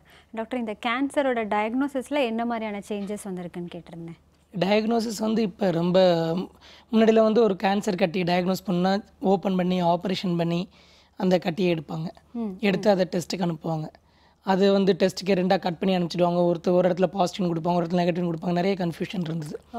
இப்போ அந்த அளவுக்கு கஷ்டம்லாம் கிடையாது. சாதாரண needle test, 5 needle aspiration cytology அப்படின்னு வந்து அது பண்ணாலே போதும். நம்ம ஃபியூ செல்ஸ் எடுத்து ஸ்டடி பண்ணி கேன்சர் இருக்கு இல்லையான்னு சொல்லிடலாம். அது வயிற்றுக்குள்ளே இருந்தால் கூட அல்ட்ராசவுண்ட் கைடட், இமேஜ் கைடட் பயோப்சின்னு சொல்லுவோம். Ultrasound guided or CT guided, CT scan இருக்கு இல்லையா, அந்த சிடி கைடட் எஃப்என்ஐசி பண்ணி நம்ம டயக்னோஸ் பண்ணிடலாம். இதுவே இல்லாமல் அல்ட்ராசவுண்ட் கைடட் ட்ரூ கட் பயோப்சின்னு சொல்லுவோம். அந்த நீடிலே வந்து கொஞ்சம் திக்கர் நீடலாக இருக்கும். அதை வந்து ஒரு டிஷ்யூ எடுக்கலாம், ஒரு கோர் டிஷ்யூ எடுப்போம். எடுத்து அதை வச்சே வந்து நம்ம டயக்னோஸ் பண்ணி இது கேன்சர் இருக்கா இல்லையான்னு சொல்லிடலாம். அதுதான் the best method to diagnose. இதே இது சாதாரணமாகவும் கட்டி தெரிஞ்ச கைக்கு தென்பட்டால் நம்ம பிளைண்டாகவே பண்ணலாம். இல்லாட்டி ultrasound guided or CT guided true cut biopsy பண்ணலாம். அதுக்குரிய வேரியஸ் பயோப்சி கன்ஸ் இருக்குது. அதை வச்சு ரொம்ப ப்ரிசைஸாக கரெக்டாக அந்த இடத்துக்கு போயிட்டு வேறு எந்த பாகத்துலேயும் எந்த இதுவும் சேதமும் இல்லாமல் ரொம்ப அழகாக பண்ண முடியும். ஸோ இது வந்து டயக்னோஸ்டிக் ப்ரொசீஜர்ஸில். இன்னொன்று ஸ்டேஜிங்கில் பார்த்தீங்கன்னா இப்போ நிறைய மாடலிட்டிஸ், சிடி ஸ்கேன், எம்ஆர்ஐயில் இது latest version of MRI, latest version of CT scan. இப்போ அதையும் மாரி PET scan, whole body PET scan. அதில் வந்து ஒரு கட்டி எங்கெங்கெல்லாம் உடம்புல பரவி இருக்குங்கிறது ஒரு பெட் ஸ்கேன் மூலமாக கண்டுபிடிச்சிடலாம். இல்லை ஒரு ஸ்டேஜிங்னு சொல்லுவோம், அது மாதிரி எங்கேயே பரவிருக்கு கண்டுபிடிக்கிறது. ரெண்டாவது வந்து ஃபாலோ அப்பில் இருக்கும்போது திரும்ப கட்டி வருதா இல்லையா அப்படின்னு பார்க்குறதுக்கு இந்த ஹோல் பாடி பெட் ஸ்கேனை வச்சு சொல்லிடலாம். சாதாரண ஸ்கேனில் வந்து என்ன டிஃபிகல்ட்டினா ஒரு ஸ்கார் டிஷ்யூவும் கேன்சர் ரெக்கரன்ஸ் ஒரே மாதிரி இருக்கும். வேறு பெட் ஸ்கேனில் வந்து ஸ்கார் டிஷ்யூ வந்து வேறு அந்த ஸ்கார் மாதிரி இருக்கும். வேறு இந்த ரெக்கரன்ஸ் வந்து இன்க்ரீஸ்ட் அப்டேக்னு சொல்லுவோம், எஃப்டிஜி அப்டேக் இங்கே லைட்டாக பை காட்டும். ஸோ அந்த மாதிரி டயக்னோஸ்டிக் மெத்தட்ஸ்லையும் ஸ்டேஜிங் மெத்தட்ஸில் எல்லாத்துலேயுமே ரொம்ப there is a vast improvement. தொடர்ந்து பேசலாம் டாக்டர் நேயர். ஹலோ டாக்டர், வணக்கம். ஹலோ வணக்கம்மா, எங்கிருந்து பேசுறீங்க? குட் மார்னிங் மேம், சென்னையில இருந்து பேசுறோம். என்ன சந்தேகமா கேளுங்க டாக்டர் கிட்ட. Hello, good morning doctor. Good morning. என்னோட ஃபாதருக்கு பாத்தீங்கன்னா த்ரோட்ல கேன்சர் வந்திருந்தது. 2.5 years பேக் பாத்தீங்கன்னா லெஃப்ட் சைடு வந்திருந்தது. ஆபரேஷன் பண்ணாங்க. ஆபரேஷன் பண்ணி எடுத்துட்டு அப்புறம் மந்த்லி செக்அப் போனாங்க. அதுக்கப்புறம் எந்த ப்ராப்ளமும் இல்லை. 2.5 years அப்புறம் பாத்தீங்கன்னாக்கா இப்ப ரைட் சைடு வந்துருச்சுன்னா டாக்டர் சொன்னாங்க. ஒரே பெயின், அவங்களுக்கு ஒரே சாப்பிட முடியல, முழுங்க முடியல, அந்த மாதிரி ப்ராப்ளம் இருந்துச்சு. அப்புறம் டாக்டர் கிட்ட போயிட்டு செக்அப் பண்ணும் போது சொன்னாங்க அந்த சைட் ஃபுல்லாவே வந்து அரிச்சிருச்சு, ஸோ வந்துட்டு சர்ஜரி தான் பண்ணணும் அப்படின்ற மாதிரி சொன்னாரு. அப்புறம் திடீர்னு என்ன சொன்னாரு பாத்தீங்கன்னா, ஆபரேஷன்லாம் ஏற்பாடு பண்ணிட்டு அது வந்து ஹீமோ ஒரு 4 ஹீமோ கொடுத்ததுக்கு அப்புறம் வந்து அது தடுத்து நிறுத்தினதுக்கு அப்புறம் ஆபரேஷன் பண்ணிக்கலாம்னு சொல்லிட்டு சொன்னாரு. இப்ப 3 times ஹீமோ கொடுத்தாச்சு. பட் ஆனா அந்த பெயின் பாத்தீங்கன்னா கொஞ்சம் கூட குறையவே இல்லை. ரொம்ப வலி அவஸ்தைப்படுறாங்க, பயங்கர பெயின் இருக்கு. டேப்லெட் போட்டா அது கொஞ்ச நேரத்துக்கு மட்டும்தான் கேக்குது. தென் அகைன் பாத்தீங்கன்னா அந்த பெயின் அப்படியே கண்டினியூஸா இருந்துட்டே இருக்கு. பயங்கர அவஸ்தைப்பட்டு இருக்காங்க. அது எப்படி அந்த பெயின் போகுங்களா இல்ல ஆபரேஷன் அது சர்ஜரி பண்ணாதான் இதாகுமா, அது எப்படி? அது இல்ல முதல்ல பிரைமரி எங்க இருந்ததுமா? நாக்குல இருந்தது. ஃபர்ஸ்ட் நாக்குல இருந்ததை ஆபரேட் பண்ணி எடுத்துட்டாங்க. சரி, இப்போ ஆப்போசிட் சைடு லிம்ஃப் நோட்ஸ் வந்திருந்ததுன்னா அது வந்து ரொம்ப ஜாஸ்தியாக இருந்ததுன்னா கொஞ்சம் கஷ்டங்க ட்ரீட் பண்ணுறது. ஏன்னா வந்து இப்போது ஆப்ரேட் பண்ணி எடுக்க முடிஞ்சால் நல்லது. இல்லாட்டி கீமோதெரப்பி கொடுத்தா எந்த அளவு ரெஸ்பான்ஸ் இருக்குன்னு சொல்ல முடியாது. இந்த ஸ்டிஃப் கீமோதெரப்பி கொடுக்க வேண்டியிருக்கும். இல்லை ரேடியேஷன் அந்த பக்கம் ஏற்கனவே கொடுக்காம இருந்தாங்கன்னா ரேடியேஷன் கொடுத்து பார்க்கலாம். இல்லாட்டி வெறும் பெயின் கில்லர் தான் போட்டுக்க முடியும். நம்ம மார்ஃபின் டேப்லெட்ஸ் போடலாம், போட்டு கொஞ்சம் பெயின் ஓரளவு கண்ட்ரோல் பண்ண முடியும். ஐ டோன்ட் திங்க் சர்ஜரி எதுவும் பெரிய ஃபீஸிபிலிட்டி இருக்கிற மாதிரி தெரியல. நன்றி டாக்டர். மற்றொரு நேயர். ஹலோ டாக்டர், வணக்கம். ஹலோ, வணக்கம்மா, எங்க இருந்து பேசுறீங்க? நாங்க சென்னையில இருந்தா மேடம் பேசுறோம். என்ன சந்தேகமா? இப்போ 5 years ஆகுது. சொல்லுங்க. சொல்லுங்கம்மா. 5 years ஆகுது. அவளுக்கு வந்து இப்போ ஏஎல்ல லுக்கோமியான்னு 3.5 yearsல சொன்னாங்க. எக்மோர்ல தான் ட்ரீட்மெண்ட் எடுத்தா முடிஞ்சிடுச்சு. இப்போ 1 year செக்அப் போயிட்டு இருக்கோம் மந்த்லி. இப்போ இன்னும் 1 year இருக்கு. நெக்ஸ்ட் ஏப்ரல் வரைக்கும் வரணும். வந்தீங்கன்னா அதுக்கப்புறம் 5 yearsக்கு வரலன்னா ஒன்றும் பிரச்சனை இல்லைன்னு சொல்லியிருக்காங்க. இப்போ இந்த வீக்லி டேப்லெட், இதுக்கு வீக்லி 4 டேப்லெட் கொடுக்குறேன் டாக்டர். வீக்லி சாட்டர்டே மீத்தோட்ரெக்ஸேட்னு அதை சாப்பிடும்போது மட்டும் அவ பின்னாடி தலை வலிக்குது, தலை முன்னாடி வலிக்குது அப்படி சொல்றா. இந்த ஃபோலிக் ஆசிட், செப்ட்ரான் இதெல்லாமும் கொடுத்துட்டு இருக்கேன். இப்போ இதனால சைடு எஃபெக்ட்ஸ் வருமா? அது இல்லாம ஐடி வேற 2 months ஒன்ஸ் போடுறாங்க. சிங்கிள் ஐடி இன்ட்ராத்திக்கலையா? நீங்கள் நல்ல சென்டரில் வைத்தியம் பண்ணிட்டு இருக்கீங்கம்மா. அவங்க எப்படி சொல்கிறாங்களோ அதை அப்படியே ஃபாலோ பண்ணுங்கள். முதல்ல கொஞ்சம் கஷ்டமாக இருக்கும், வைத்தியம் பண்ணும்போது எப்போவுமே கொஞ்சம் கஷ்டமாக இருக்கும். பட் அல்டிமேட்டாக ரொம்ப நல்லா ஆகிடுவாங்க. ஒன்றும் கவலைப்படாமல் தைரியமாக வைத்தியம் பண்ணுங்கள். நன்றிம்மா. டாக்டர் மற்றொரு நேயர். ஹலோ டாக்டர், வணக்கம். ஹலோ வணக்கம் சார், எங்கிருந்து பேசுறீங்க? நாங்கள் சேலத்துலேருந்து பேசுகிறோம் மேடம். என்ன சந்தேகம் சார்? கேளுங்க டாக்டர் கிட்ட. டாக்டர் சொல்லுங்க டாக்டர், நான் வந்து அடினோ கார்சினோமான்னு எனக்கு லங் கேன்சர் டிடெக்ட் பண்ணியிருக்கு. சரிங்க. இப்போ 4 ஹீமோ எடுத்துட்டேன், 4th ஸ்டேஜ்னு சொல்லிட்டாங்க. 4 ஹீமோ எடுத்திருக்கேன். சரிங்க. கன்சிடரபிளாக குறைஞ்சிருக்குன்னு சொல்லியிருக்காங்க. வெரி குட், சொல்லுங்க. இப்போ மறுபடியும் இன்னும் 2 ஹீமோ எடுக்கணும்னு சொல்லியிருக்காங்க. சரிங்க. பட் இந்த சைடு எஃபெக்ட் கேஸ்ட்ரைட்டிஸ் ப்ராப்ளம், அப்புறம் இன்னும் நர்வ் ஸ்டமக் அழுத்துற ப்ராப்ளம் பயங்கரமாக இருக்கு. எனக்கு ஹீமோ எடுத்தப்ப கூட இந்த வழி இல்லை, பட் இப்போ பயங்கரமாக பெயின் இருக்கு. இது இப்படியே தான் இருக்குமா, குறையாதா? இது மறுபடியும் இப்போ another 2 ஹீமோ எடுக்கணும்னா எப்படி? எனக்கு ஒன்றும் புரியல. இது நாளடைவில் குறைஞ்சிருங்க. நீங்கள் உங்கள் டாக்டர்கிட்டே இதை பற்றி கேளுங்க. அவங்க டோஸ் அட்ஜஸ்ட் வந்து முக்கியம் மட்டும் சாப்பிடுங்க தெலுசில் முக்கியம் தான் ப்ரிப்பேர் பண்ணுறாங்க. பட் அதை சாப்பிட்டு ஒன்றும் எனக்கு ஒரு ரிலீவும் கிடைக்கல. இல்லை, நீங்கள் பயப்பட வேண்டாம். குனிஞ்சு நடக்க வேண்டியதாக இருக்குது. இல்லை, நிறைய மருந்துகள் இருக்குது. சப்போஸ் உங்களுக்கு வந்து வலியெலாம் ஜாஸ்தியாக இருக்குது, ரொம்ப முதுகு வலிக்குது, இல்லை வயிறு வலிக்குதுன்னா திரும்ப ஒரு பெட் ஸ்கேன் பண்ணி பார்க்க சொல்லுங்கள். வியாதி உண்மையிலே கரைஞ்சிருக்கா இல்லை வேறு எங்கேயாவது பரவி இருக்கா என்னென்னு பார்க்கணும். பார்த்துட்டு அதுக்கேற்ற மாதிரி மருந்துகளை மாற்றி கொடுக்கலாம். கீமோதெரப்பி மருந்தே நிறைய மருந்து இருக்குது அடினோகார்சினோமா ஆஃப் தி லங்க்கு. ஸோ வேறு மருந்து மாற்றி கொடுக்கலாம். சைடு எஃபெக்ட்ஸ் கம்மியாக இருக்கிற மாதிரி மருந்து கொடுக்கலாம். ஸோ ஒரு மருந்து தான் 2 மருந்தான்னு கிடையாது, நிறைய மருந்துகள் இருக்குது. ஸோ நீங்கள் உங்கள் டாக்டரை கன்சல்ட் பண்ணி திரும்ப ஒரு பெட் ஸ்கேன் பண்ணி பார்த்து அது நல்லா கரைஞ்சிருக்கா இல்லையான்னு பாருங்கள். இல்லை கரையாமல் இருக்குது, இல்லை வலி வேறு எங்கேயாவது பரவி இருக்குன்னா அதுக்கேற்ற மாதிரி மாத்திரை கீமோதெரப்பி மருந்து மாற்றி கொடுக்கலாம், சைடு எஃபெக்ட்ஸ் கம்மியாக இருக்க மருந்தா. நன்றி சார். டாக்டர் மற்றொரு நேயர். ஹலோ டாக்டர், வணக்கம். ஹலோ வணக்கம்மா, எங்கிருந்து பேசுறீங்க? சென்னையிலிருந்து பேசுறேங்க. என்ன சந்தேகம்மா, சொல்லுங்க டாக்டர். எனக்கு ஆக்சுவலி 2010ல இருந்து கொஞ்சம் ஓவர் ப்ளீடிங் எல்லாம் இருந்தது. அதுக்கப்புறம் 2011ல வந்து எனக்கு டிஎன்சி பண்ணாங்க. டிஎன்சி பண்ணதுல ஹைப்பர்பிளேசியா அப்படின்னு சொல்லிட்டு ஒரு இது வந்தது. ஆக்சுவலி வந்து எங்களுக்கு பார்த்த டாக்டர் தான் சொன்னாங்க, இது அப்படியே இம்ப்ரூவ் ஆகாம இருந்தா இது ஒன்றும் ஆகாது, ஒருவேளை இது இம்ப்ரூவ் ஆயிடுச்சுன்னா சான்சஸ் இருக்கு, நீங்க வந்து டேப்லெட்லயே கியூர் பண்ணிடலாம், சைக்கிளை கரெக்ட் பண்றேன்னு சொல்லிட்டு DS-21ங்கிற டேப்லெட் கொடுத்து ஒரு 6 மாசம் இது பண்ணாங்க. அதுக்கப்புறம் கொஞ்சம் ப்ளீடிங் எல்லாம் கரெக்டா வர மாதிரி இருந்தது. அப்புறம் 2 மாசம் 3 மாசத்துக்கு இருந்தது. இதே மாதிரி மாத்திரை போட்டே இருந்தேன். அப்புறம் லாஸ்ட் இயர் வந்து மறுபடியும் இதே மாதிரி ஆகஸ்ட்ல டிஎன்சி பண்ணுவோம், அதே ஹைப்பர் பிளேஸே இருந்தது. சரி, நான் வேற டாக்டர்கிட்ட கன்சல்ட் பண்ணி எல்லாம் நிறைய டாக்டர்ஸ் பார்க்கும்போது எல்லாருமே இது வந்து மேக்ஸிமம் நீங்க எடுத்துறது ரொம்ப நல்லது யூட்ரஸ் அப்படின்னு சொல்லி சொன்னாங்க. ஏன்னா எனக்கு யூட்ரஸ்லயும் ஃபைப்ராய்ட் இருக்கு, லெஃப்ட் ஓவரிலையும் ஃபைப்ராய்ட்ஸ் இருக்கு. இது என்ன பண்றதுன்னு தெரியல. எனக்கு எப்பவும் பாக்குற டாக்டர் பயப்பட வேணான்ற மாதிரி சொல்றாங்க. பட் எனக்கு ஆனா ஓவர் ப்ளீடிங் இருந்துட்டு தான் இருக்கு. உங்களுடைய வயது என்னம்மா? எனக்கு வந்து 46 ஆகுது சார். 46ல இருந்தா ஹிஸ்டோஸ்கோபி எதுவும் பண்ணி பார்த்தாங்களா? டிஎன்சி பண்ணாங்க, பட் ஹிஸ்டோஸ்கோபிக் பயாப்சி எதுவும் பண்ணாங்க? அதெல்லாம் ஒன்றும் பண்ணல சார். ஜஸ்ட் பயாப்சி பார்த்ததுல ஹைப்பர்பிளேசியான்னு இருந்தது. யூட்ரஸ் ஃபுல்லாவே ஃபைப்ராய்டு நிறைய இருக்கவே அவங்க கொஞ்சம் வேற டாக்டர்ஸ் எல்லாம் பயப்படுறாங்க. நான் நிறைய டாக்டர்ஸ் வந்து மறுபடியும் பேசிட்டேன் நான். இல்லை, உங்களுக்கு பயம் ஜாஸ்தி இருந்தது, ப்ளீடிங் ஜாஸ்தி இருந்தது, திரும்ப திரும்ப ஹைப்போப்ளேசியில் வேரியஸ் ஹைப்போப்ளேசியா இருக்குமா? டிஸ்பிளேசியான்னு ஒன்று இருக்குது, ஏடிபிக்கல் ஹைப்போப்ளேசியான்னு ஒன்று இருக்குது.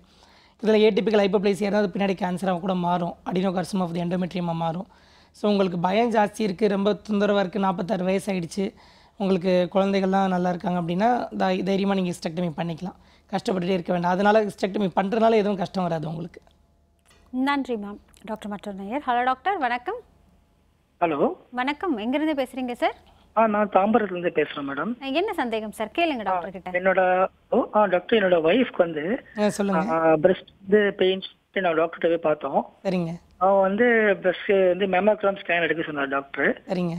டாக்டர் எடுத்து பார்த்து ஸ்கேன் பார்த்ததுல வந்து என்ன வந்ததுன்னா, நம்ம ஃபர்ஸ்ட் வந்து பைலேட்ரல் ஃபைப்ரோ அடினாசிஸ் வந்தது. சரிங்க. இன்னொன்று வந்து டக்ட் எகாசியான்னு போத் டூ பிரஸ்ட்லயும் வந்திருக்கு. அது என்ன ப்ராப்ளமா மேஜர்? இல்லை, ஒன்றும் பயப்பட வேண்டாங்க. என்ன வயதாகுது உங்கள் ஒய்ஃபுக்கு? வயசு வந்து 37 மேடம். இல்லை, ஒன்றும் பயப்பட வேண்டாம். நீங்கள் திரும்ப ஒரு 1 இயர் கழிச்சு இன்னொரு மேமோகிராம் எடுத்து பார்த்துக்கோங்க. பட் இது ஏசிம்டமேட்டிக்காக இருந்தது, ஒன்றும் பிரச்சனை இல்லை அப்படின்னா அந்த மாதவிடாய் தருணத்தில் மட்டும் கொஞ்சம் வலி வரலாம். அது ஃபைப்ரோசிஸ்டிக் டிசீஸில் ரொம்ப காமன். பட் ரொம்ப பயந்து நடுங்க வேண்டிய அவசியம் கிடையாது. தைரியமாக இருக்கலாம், ஒன்றும் ஆகாது. நன்றி சார். டாக்டர், இப்போ நம்ம ஸ்கேன் எடுக்கும்பொழுது எந்த மாதிரியான ரிப்போர்ட்ஸ் வந்தால் இது கேன்சராக மாறத்துக்குலாம் வாய்ப்பு இல்லை, பயப்பட வேண்டாம், ஜஸ்ட் மாத்திரை மட்டும் போதும்னு சொல்லலாம்? இந்த மாதிரி சிலருக்கு ஃபைப்ரோடினோமான்னு கொடுப்பாங்க, அப்புறம் ஃபைப்ரோசிஸ்டிக் டிசீஸ்னு கொடுப்பாங்க. ஆக்சுவலாக ஃபைப்ரோசிஸ்டிக் டிசீஸ்லாம் வந்து ஸ்கேனில் மட்டும் கொடுக்க முடியாது. ஸ்கேனில் வந்து calcification, micro calcification, macro calcification அப்படி தான் கொடுக்க முடியும். பெத்தலாஜிக்கல் டயக்னோசிஸ் கொடுக்க முடியாது. ஒரு ஸ்மூத் கால்சிஃபிகேஷன் அந்த மாதிரி கொடுப்பாங்க. இதில் BRADS 1, 2, 3, 4 அந்த மாதிரி கொடுப்பாங்க. அது வந்து ஸ்கோரிங் சிஸ்டம். அதில் வந்து BRADS 4, 5லாம் இருந்தால் நியர்லி 5னா கண்டிப்பாக கேன்சர்னு அர்த்தம், 4னா சஸ்பீஷியஸ் ஆஃப் கேன்சர்னு அர்த்தம், 3னா பார்டர் லைன். ஸோ இந்த 3, 4, 5 வந்து நம்ம கண்டிப்பாக அட்ரஸ் பண்ணியே ஆகணும். பயோப்சி பண்ணி கண்டிப்பாக எக்ஸ்க்ளூட் பண்ணியே ஆகணும் கேன்சரை. 1 and 2 வந்து we can wait. Benign condition மாறத்துக்கு வாய்ப்பு இருக்குமா? லைக் பிரஸ்ட்டில் கேன்சர் பார்த்தீங்கன்னா ஒரு ஃபைப்ரோடினமா வந்து கேன்சராக மாறுறது வாய்ப்பு ரொம்ப ரொம்ப ரொம்ப ரேர். ஓகே. ஸோ சாதாரண கட்டி வந்து கேன்சராக மாறுது, ஃபைப்ரோசிஸ்டிக் டிசீஸ் கேன்சராக மாறாது. பட் ஃபைப்ரோசிஸ்டிக் டிசீஸோட ஒரு கூடவே ஒரு கேன்சர் இருக்க வாய்ப்பு இருக்குது. ஓகே. ஸோ இன்னொரு இடத்துல வந்து இப்போ ஃபைப்ரோசிஸ்டிக் டிசீஸ் ஒரு குவாட்ரண்ட்டில் இருக்குன்னா மற்ற அந்த பிரஸ்ட்டில் வந்து கேன்சர் இருக்காதுன்னு எந்த ரூலும் கிடையாது. ஸோ இன்னொரு இடத்துல மைக்ரோ கால்சிஃபிகேஷன் இருக்கலாம். சரி சரி. ஸோ அந்த மாதிரி அசோசியேட்டடாக இருக்கலாமே தவிர ஃபைப்ரோசிஸ்டிக் டிசீஸோ இல்லை ஃபைப்ரோடினோமாவோ கண்டிப்பாக கேன்சராக மாறாது. தொடர்ந்து பேசுகிறேன் டாக்டர் நேயர். ஹலோ டாக்டர், வணக்கம். Hello madam. வணக்கம் சார், எங்கேருந்து பேசுகிறீங்க? சார் நான் கும்பகோணத்துலேருந்து பேசுகிறேன் மேடம். என்ன சந்தேகம் சார்? கேளுங்க டாக்டர் கிட்ட. சார் சொல்லுங்க. வணக்கங்க. எங்கள் அம்மாவுக்கு ஒரு 45 வயசு ஆகுதுங்க சார். சரிங்க. அவங்களுக்கு வந்து கேன்சர் இருந்து ஆப்ரேஷன் பண்ணி எடுத்தாச்சு. எந்த இடத்துல இருந்ததுமா? உணவு குழாய்க்கும் பித்தப்பைக்கும் இடையில இருந்துச்சு சார். சரிங்க. இப்போ வந்து ஆப்ரேஷன் எடுத்தாச்சு. இப்போ வந்து 3 கீமோ கொடுத்துருக்குறோம். சரிங்க. இப்போ இன்னொரு 3 கீமோ கொடுக்கணும். சரி. இடையில ஸ்டாப் பண்ணியாச்சு சார். ஏன் ஸ்டாப் பண்ணிட்டீங்க? இப்போ நாங்கள் வந்து கொஞ்சம் வறுமையில் இருக்கோம் சார். சரிங்க. அதனால நிறுத்தியாச்சு. இதனால ஏதாவது பரவுமா? இல்லை, ஆக்சுவலாக நீங்கள் என்ன மாதிரி கட்டி ஆப்ரேட் பண்ணாங்க, அதோட பெத்தாலஜி ரிப்போர்ட் என்னென்னு பார்க்கணும். அது உண்மையிலே ரொம்ப ஆரம்ப ஸ்டேஜாக இருந்தால் கீமோதெரப்பி தேவையில்லை, இல்லை கொஞ்சம் அட்வான்ஸ் ஸ்டேஜாக இருந்தால் கீமோதெரப்பி தேவை. அதில் நம்ம கம்ப்ளீட் பெத்தாலஜி ரிப்போர்ட் பார்த்தா தான் என்னால் கரெக்டாக சொல்ல முடியுமா. நன்றி சார். டாக்டர் மற்றொரு நேயர். ஹலோ டாக்டர், வணக்கம். ஹலோ வணக்கம் சார், எங்கிருந்து பேசுறீங்க? வந்து கும்பேட்லேருந்து பேசுகிறேன். என்ன சந்தேகம் சார்? கேளுங்க டாக்டர். என்னோட ஒய்ஃப்க்கு வந்து டாக்டர் பிரஸ்ட் வந்து சொல்லிட்டு ஸ்கேன் எடுத்தோம் மேடம் டாக்டர். சரிங்க. அதில் வந்து என்னன்னா பைலேட்ரல் ஃபைப்ரோ அடினாசிஸ் வந்தது. சரி.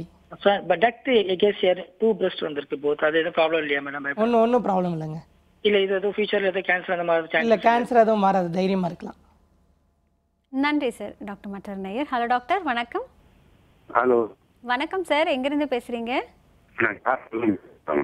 என்ன சந்தேகம் சார்? கேளுங்க டாக்டர் கிட்ட. சார் சொல்லுங்க. இல்ல சிடி ஸ்கேன் எம்ஆர்ஐ ஸ்கேன் மாதிரி எடுத்தேன். சரிங்க. கேன்சர் ஃபார்ம் இங்கே விழா எலும்புலையா? விழா எலும்பு இந்த வலி இருக்கும்போது. சரிங்க.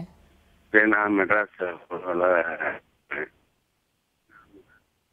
சார், நீங்க பேசுறது கொஞ்சம் தெளிவா கேட்கல.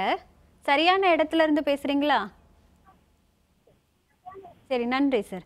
டாக்டர், இந்த கேன்சர் பற்றி நம்ம பேசும்போது அது பெண்களுக்கு மட்டும்தான் அப்படின்னு நம்ம சொல்கிறோம். ஆண்களுக்கும் வர்றதுக்கான வாய்ப்புகள் இருக்கா? இல்லை, மார்பக புற்றுநோய் வந்து ஆண்களுக்கும் வரலாம். எப்படின்னா ஒரு 100 லேடிஸ் வந்துச்சுன்னா ஒரு ஆணுக்கு வரலாம். So male breast cancer is well known entity. So male breast cancer வந்து யாருக்கு எந்த ஆண்மகனுக்குனாலும் வரலாம்.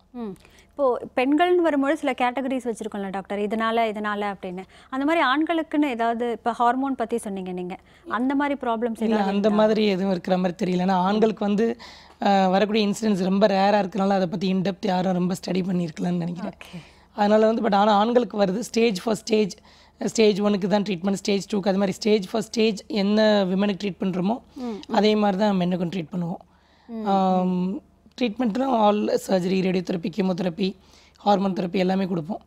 ஸோ பட் வந்து வராதுன்னு சொல்ல முடியாது. ஓகே டாக்டர், இந்த கீமோ அண்ட் ரேடியோ தெரப்பிலாம் கொடுக்கும்பொழுது இப்போ ஒரு நேர் கூட சொன்னார் 3 கொடுத்தோம், ஆனால் அடுத்தது எங்களால் தொடர்ச்சியாக தர முடியலன்னு. அந்த மாதிரி பிரேக் பண்ணி கொடுக்கும்பொழுது வேறு ஏதாவது ப்ராப்ளம்ஸ் வருமா? இல்லை, ஜென்ரலாக பிரேக் பண்ணாமல் தான் கொடுக்கணும். அவங்க எங்கே கீமோதெரப்பி கொடுக்குறாங்கன்னு தெரியல. ஏன்னா யூஸ்வலாக நல்ல ஒரு கீமோதெரப்பி கொடுக்குற டாக்டராக இருந்தால் சைடு எஃபெக்ட்ஸாக ரொம்ப மினிமைஸ் பண்ணி அதுக்குரிய மாற்று மருந்துகள்லாம் கொடுத்து தான் கொடுப்பாங்க. இப்போ பார்த்தீங்கன்னா கீமோதெரப்பி வந்து ரொம்ப ஸ்டாப் பண்ணுற பேஷண்ட்ஸ் ரொம்ப கம்மி. அது ட்ராப் அவுட் ஆகிற பேஷண்ட்ஸ் ரொம்ப கம்மி. ஒன்ஸ் ஆரம்பிச்சு 6 சைக்கிள் முடிக்கிறவங்க தான் ரொம்ப ஜாஸ்தி. ஸோ அந்த டாக்டர்கிட்ட ரெகுலர் டச்சில் இருக்கணும். ஏதாவது வீக்காக இருந்தால் கூட போய் ட்ரிப் போட்டுக்கலாம். இல்லை இம்யூனிட்டி கம்மியாச்சுன்னா அதுக்கு பூஸ்டர்ஸ் போட்டுக்கலாம். இல்லை கவுண்ட்ஸ் கம்மியாச்சுன்னா அதுக்கு பூஸ்டர்ஸ் போட்டுக்கலாம். ஸோ நிறைய நல்ல விதமாக ட்ரீட் பண்ணக்கூடிய வாய்ப்புகள் நிறைய இருக்குது. ஸோ இவங்க ரெகுலராக கான்ஸ்டண்ட்டாக ஒரு நல்ல சென்டரில் இதில் என்ன ப்ராப்ளம்னா அங்கங்கே வேறு இடத்துல ட்ரீட்மெண்ட் இருக்கிறது தான் தப்பாகிடுது.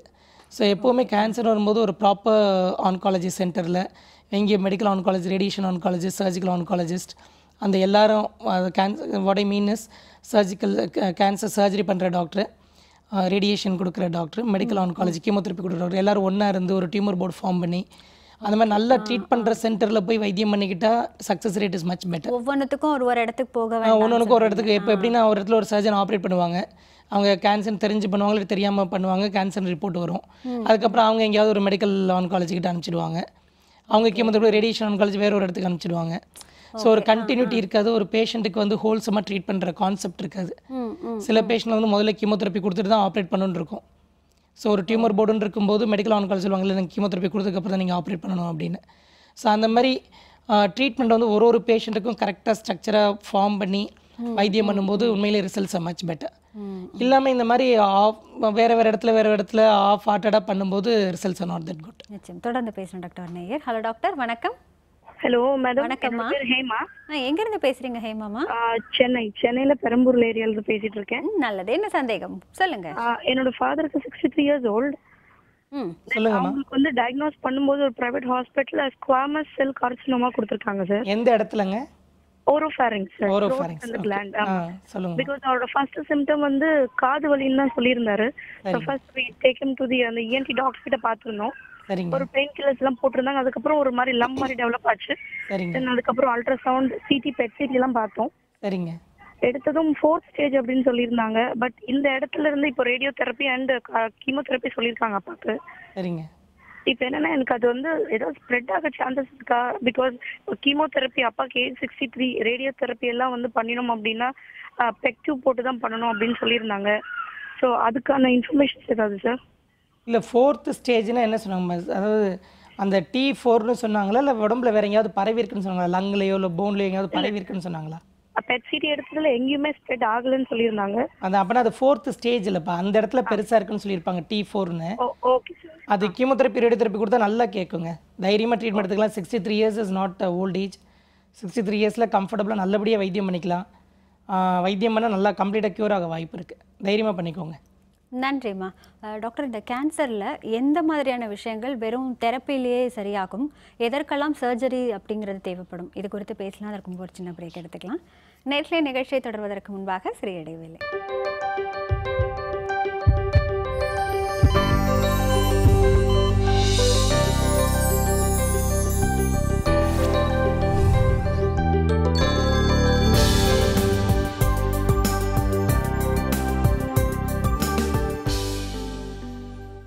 இது சிம்ஸ் ஹாஸ்பிட்டல் வடபழனி வழங்கும் ஹலோ டாக்டர். டாக்டர், எந்த மாதிரியான கேன்சர்லாம் வெறும் தெரப்பியில் குணமாகும், எதெல்லாம் சர்ஜரிஸ் வரைக்கும் போகும் அப்படின்னு கேட்டேன். இல்லை, கேன்சர் வந்து சாலிட் டியூமர்ஸ், லிக்விட் டியூமர்ஸ் ரெண்டாக பிரிப்போம். இப்போ கிராஸாக லிக்விட் டியூமர்ஸ்லாம் வந்து லுக்கீமியா, லிம்ஃபோமா அந்த மாதிரி கேன்சர்ஸ், பிளட் கேன்சர்ஸ்னு காமனாக சொல்கிறது. அது எதுக்குமே சர்ஜரி தேவையில்லை. அது எல்லாமே வந்து கீமோதெரப்பி, போன் மாரோ டிரான்ஸ்பிளான்ட் அந்த மாதிரி ட்ரீட்மெண்ட் தான். வேறு சாலிட் டியூமர்ஸ்னு வந்ததுன்னா நம்ம உடல் உறுப்புகளில் வருது இல்லையா, ஆர்கனில், இப்போது நாக்கில், உதடில், கன்னத்தில், பிரெஸ்ட்டில், தைராய்டில், லங்ஸில், லிவரில், அது எல்லாத்துக்குமே, குடலில், உணவு குழாயில், குடலில், மலக்குடலில், இல்லை சாஃப்ட் டிஷ்யூஸ் இருக்கும் மசிலில், போனில், இது எல்லாத்துக்குமே surgery will form the major treatment. So ஆரம்ப ஸ்டேஜாக இருந்தால் சர்ஜரி பண்ணிவிட்டு கீமோதெரப்பி, ரேடியோதெரப்பி கொடுப்போம் ஜென்ரலாக சொல்லணுன்னா. ரொம்ப கொஞ்சம் முத்துன ஸ்டேஜாக இருந்தால் கீமோதெரப்பி, ரேடியோதெரப்பி கொடுத்துட்டு அப்புறம் ஆப்ரேஷன் பண்ணுவோம். ஓகே. ஸோ இதுதான் கிராஸ், உங்களுக்கு ப்ராட் அவுட்லைன் கொடுக்கணும்னா இதுதான் அவுட்லைன். தொடர்ந்து பேசலாம் டாக்டர் நேயர். ஹலோ டாக்டர், வணக்கம். Good morning madam. வணக்கம்மா. எங்கேருந்து பேசுகிறீங்க? கோயம்புத்தூர்ல இருந்து பேசுகிறோம் மேடம். என்ன சந்தேகம்மா கேளுங்க டாக்டர் கிட்ட. எங்கள் அப்பாவுக்கு இப்போ வந்து 8 years ஆகுது. சரிங்க. 5 years பிஃபோர் வந்து ஒரு மேஜர் சர்ஜரி பண்ணியாச்சு. அது கேன்சர் தான் சொல்லியிருந்தாங்க, பண்ணிக்கிட்டாங்க. டேப்லெட் எடுத்துகிட்டு இருந்தாங்க. அதுக்கப்புறம் 4 yearsக்கு அப்புறம் டேப்லெட்ஸ் வந்து நீங்கள் கண்டினியூ பண்ண வேண்டாம்னு சொல்லி ஸ்டாப் பண்ணிட்டாங்க. ஆனால் இப்போ போய் பார்த்தா இப்போ 2 கட்டி இருக்குது, ஆப்ரேஷன் பண்ணணும் அப்படின்னு சொன்னாங்க. எந்த இடத்துலமா இருக்கு கட்டி? மலைக்குடல் கிட்ட சார். Okay okay.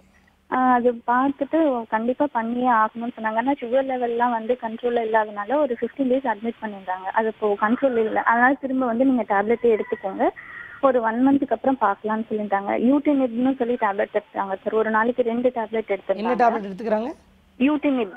முதல்ல இமானிப் கொடுத்திருந்தாங்க, அதுக்கப்புறம் யூடினிப்னு கொடுத்திருந்தாங்க. யூடினிப் 400. இப்போ திரும்ப சிடி ஸ்கேன் எம்ஆர்ஐ ஸ்கேன் எடுத்ததுல கட்டி வந்து சுத்தமாவே இல்லை, கரைஞ்சிடுச்சு அப்படின்னு சொல்லிட்டாங்க. சரிம்மா, உங்கள் அப்பாவுக்கு இருந்த கட்டி வந்து ஜிஸ்ட்னு ஒரு கட்டியாக இருக்கும்பா, கேஸ்ட்ரோஇன்டெஸ்டைனல் ஸ்டோமல் டியூமர்னு. அது வந்து இமேட்டினிப் கொடுத்தா நல்லா கரையும். ஸோ இமேட்டினிப், அதாவது இமேட்டினிப் எல்லாமே இமேட்டினிப் குரூப் தான். இமேட்டினிப் சுனிட்டினிப் அந்த மாதிரி கொடுத்தாங்கன்னா அது நல்லா கரைஞ்சிருந்ததுன்னா நீங்கள் வந்து ஃபாலோஅப்பில் இருந்தால் போதும், ஆப்ரேஷன் பண்ண வேண்டிய அவசியம் இல்லை. இல்லை கரையாமல் கட்டியாக இருந்தால் கண்டிப்பாக ஆப்ரேஷன் பண்ணிவிட்டு அதுக்கப்புறம் திரும்ப டெஸ்ட்டுக்கு அனுப்பிச்சு திரும்ப வந்து நம்ம வைத்தியம் பண்ண வேண்டியிருக்கும். நன்றிம்மா. டாக்டர் மற்றொரு நேயர். ஹலோ டாக்டர், வணக்கம். ஹலோ வணக்கம்மா, எங்கேருந்து பேசுகிறீங்க? நாங்கள் இது மாதிரி காஞ்சிபுரத்துலேருந்து பேசுகிறேங்க. என்ன சந்தேகமா கேளுங்க டாக்டர் கிட்ட. சார் சொல்லுங்க. எங்கள் ஹஸ்பண்டுக்கு 1 year ஆச்சு சார் ஆப்ரேஷன் பண்ணி. தைராய்டுனால கேன்சர் வந்தது சொன்னாங்க. சரிங்க. இப்போ ஆப்ரேஷன் பண்ணிட்டோம், ஒன்றும் இப்போ ப்ராப்ளம் இல்லை, கொஞ்சம் லேசாக தொண்டையில் இருக்குதுன்னு சொல்லியிருக்காங்க. சரிங்க. அப்புறம் இந்த போன்ல எலும்பு காலில் கொஞ்சம் இருக்குது சொல்லியிருக்காங்க. சரிங்க. ரேடியோன்னு கொடுத்துருக்கோம். இப்போ 6 month கழிச்சு வர சொன்னாங்க. ஆனா இப்போ ஹாஸ்பிட்டல் போறதுக்கு இல்ல, இன்னும் 6 month கழிச்சு ரேடியோ கொடுக்கலாம்னு சொல்லியிருக்காங்க. அதனால எந்த ப்ராப்ளம் இல்லையா சார்? இல்லைங்க, 1 yearக்கு ஒரு தடவை ரேடியோ ஐடின் அப்ளேஷன் தெரப்பி கொடுத்தா போதும். அது வந்து papillary CA thyroid, well differential thyroid cancer தான், ஒன்றும் பயப்பட வேண்டாமா. ஐடின் அப்ளேஷன் தெரப்பிலே நல்லா ஆயிடுவார். நன்றிம்மா. டாக்டர் மற்றொரு நேயர். ஹலோ டாக்டர், வணக்கம். ஹலோ வணக்கம் சார், எங்கிருந்து பேசுறீங்க? மேடம், நாங்கள் பெங்களூர்லேருந்து பேசுகிறோம். நல்லது சார், என்ன சந்தேகம் கேளுங்க டாக்டர் கிட்ட. Hello doctor. வணக்கங்க, சொல்லுங்க. டாக்டர், அது ஒன்றும் இல்லை, எங்கள் சிஸ்டருக்கு வந்துட்டு அக்யூட் லுக்கீமியான்ட்டு ஒரு டைப் கேன்சர் இருக்கு. சரிங்க. நாங்கள் சென்னையில் இருக்க அடியார் ஹாஸ்பிட்டலில் வந்து ட்ரீட்மெண்ட் 1.5 year எடுத்தோம். சரிங்க. இப்போ 5th month மெயின்டெனன்ஸ் ஃபார்மத்தில் சிஹெச்எஃப்ன்றது பிரெயினில் கிரியேட் ஆயிருக்குன்னு அவங்க அனுப்பிச்சிட்டாங்க ரிட்டர்ன். இங்கே எங்கன்னா பார்த்துங்கன்ட்டு பெங்களூர்லேயே. சரிங்க. பட் இங்கே வந்துட்டு யாரும் இதை ரெடி பண்ண முடியாதுன்னு சொல்லிட்டாங்க டாக்டர். மறுபடியும் அவர் பிளட் கேன்சரு ரிட்டர்ன் வந்திருக்குன்னு சொன்னாங்க. ஆமாங்க. இப்போ அவளுக்கு லெஃப்ட் சைடு ஐயில் வந்துட்டு பிளட் வந்துனே இருக்கு, ப்ளீடிங்கு. சொன்னல, இதுக்கு சொல்யூஷன் எதுனா இருக்காங்களா சார்? இல்லைங்க, இந்த ஸ்டேஜில் கொஞ்சம் கஷ்டங்க. நீங்கள் வந்து ஒரு நல்ல கேன்சர் சென்டர் பக்கத்துலேயே போய் பார்த்துக்கிறது நல்லது. பட் பாலியேட்டிவ் தெரப்பி தான் கொடுப்பாங்கப்பா. அது எதுவும் வழி இல்லைங்களா டாக்டர்? இல்லைங்க, ப்ளீடிங் மட்டும் இருக்கு கண்ணில். என்னங்க? கண்ணில் ப்ளீடிங் மட்டும் ஆகினே இருக்கு டாக்டர். இல்லை, அதான் நீங்கள் பக்கத்தில் ஏதாவது ஒரு ஆன்காலஜி சென்டரில் போய் பார்த்துக்கோங்க. பட் நீங்கள் சொல்கிற சுச்சுவேஷன் வச்சு பார்த்தா ரொம்ப லாஸ்ட் ஸ்டேஜ் மாதிரி இருக்குது. நன்றி சார். டாக்டர் மற்றொரு நேயர். ஹலோ டாக்டர், வணக்கம்.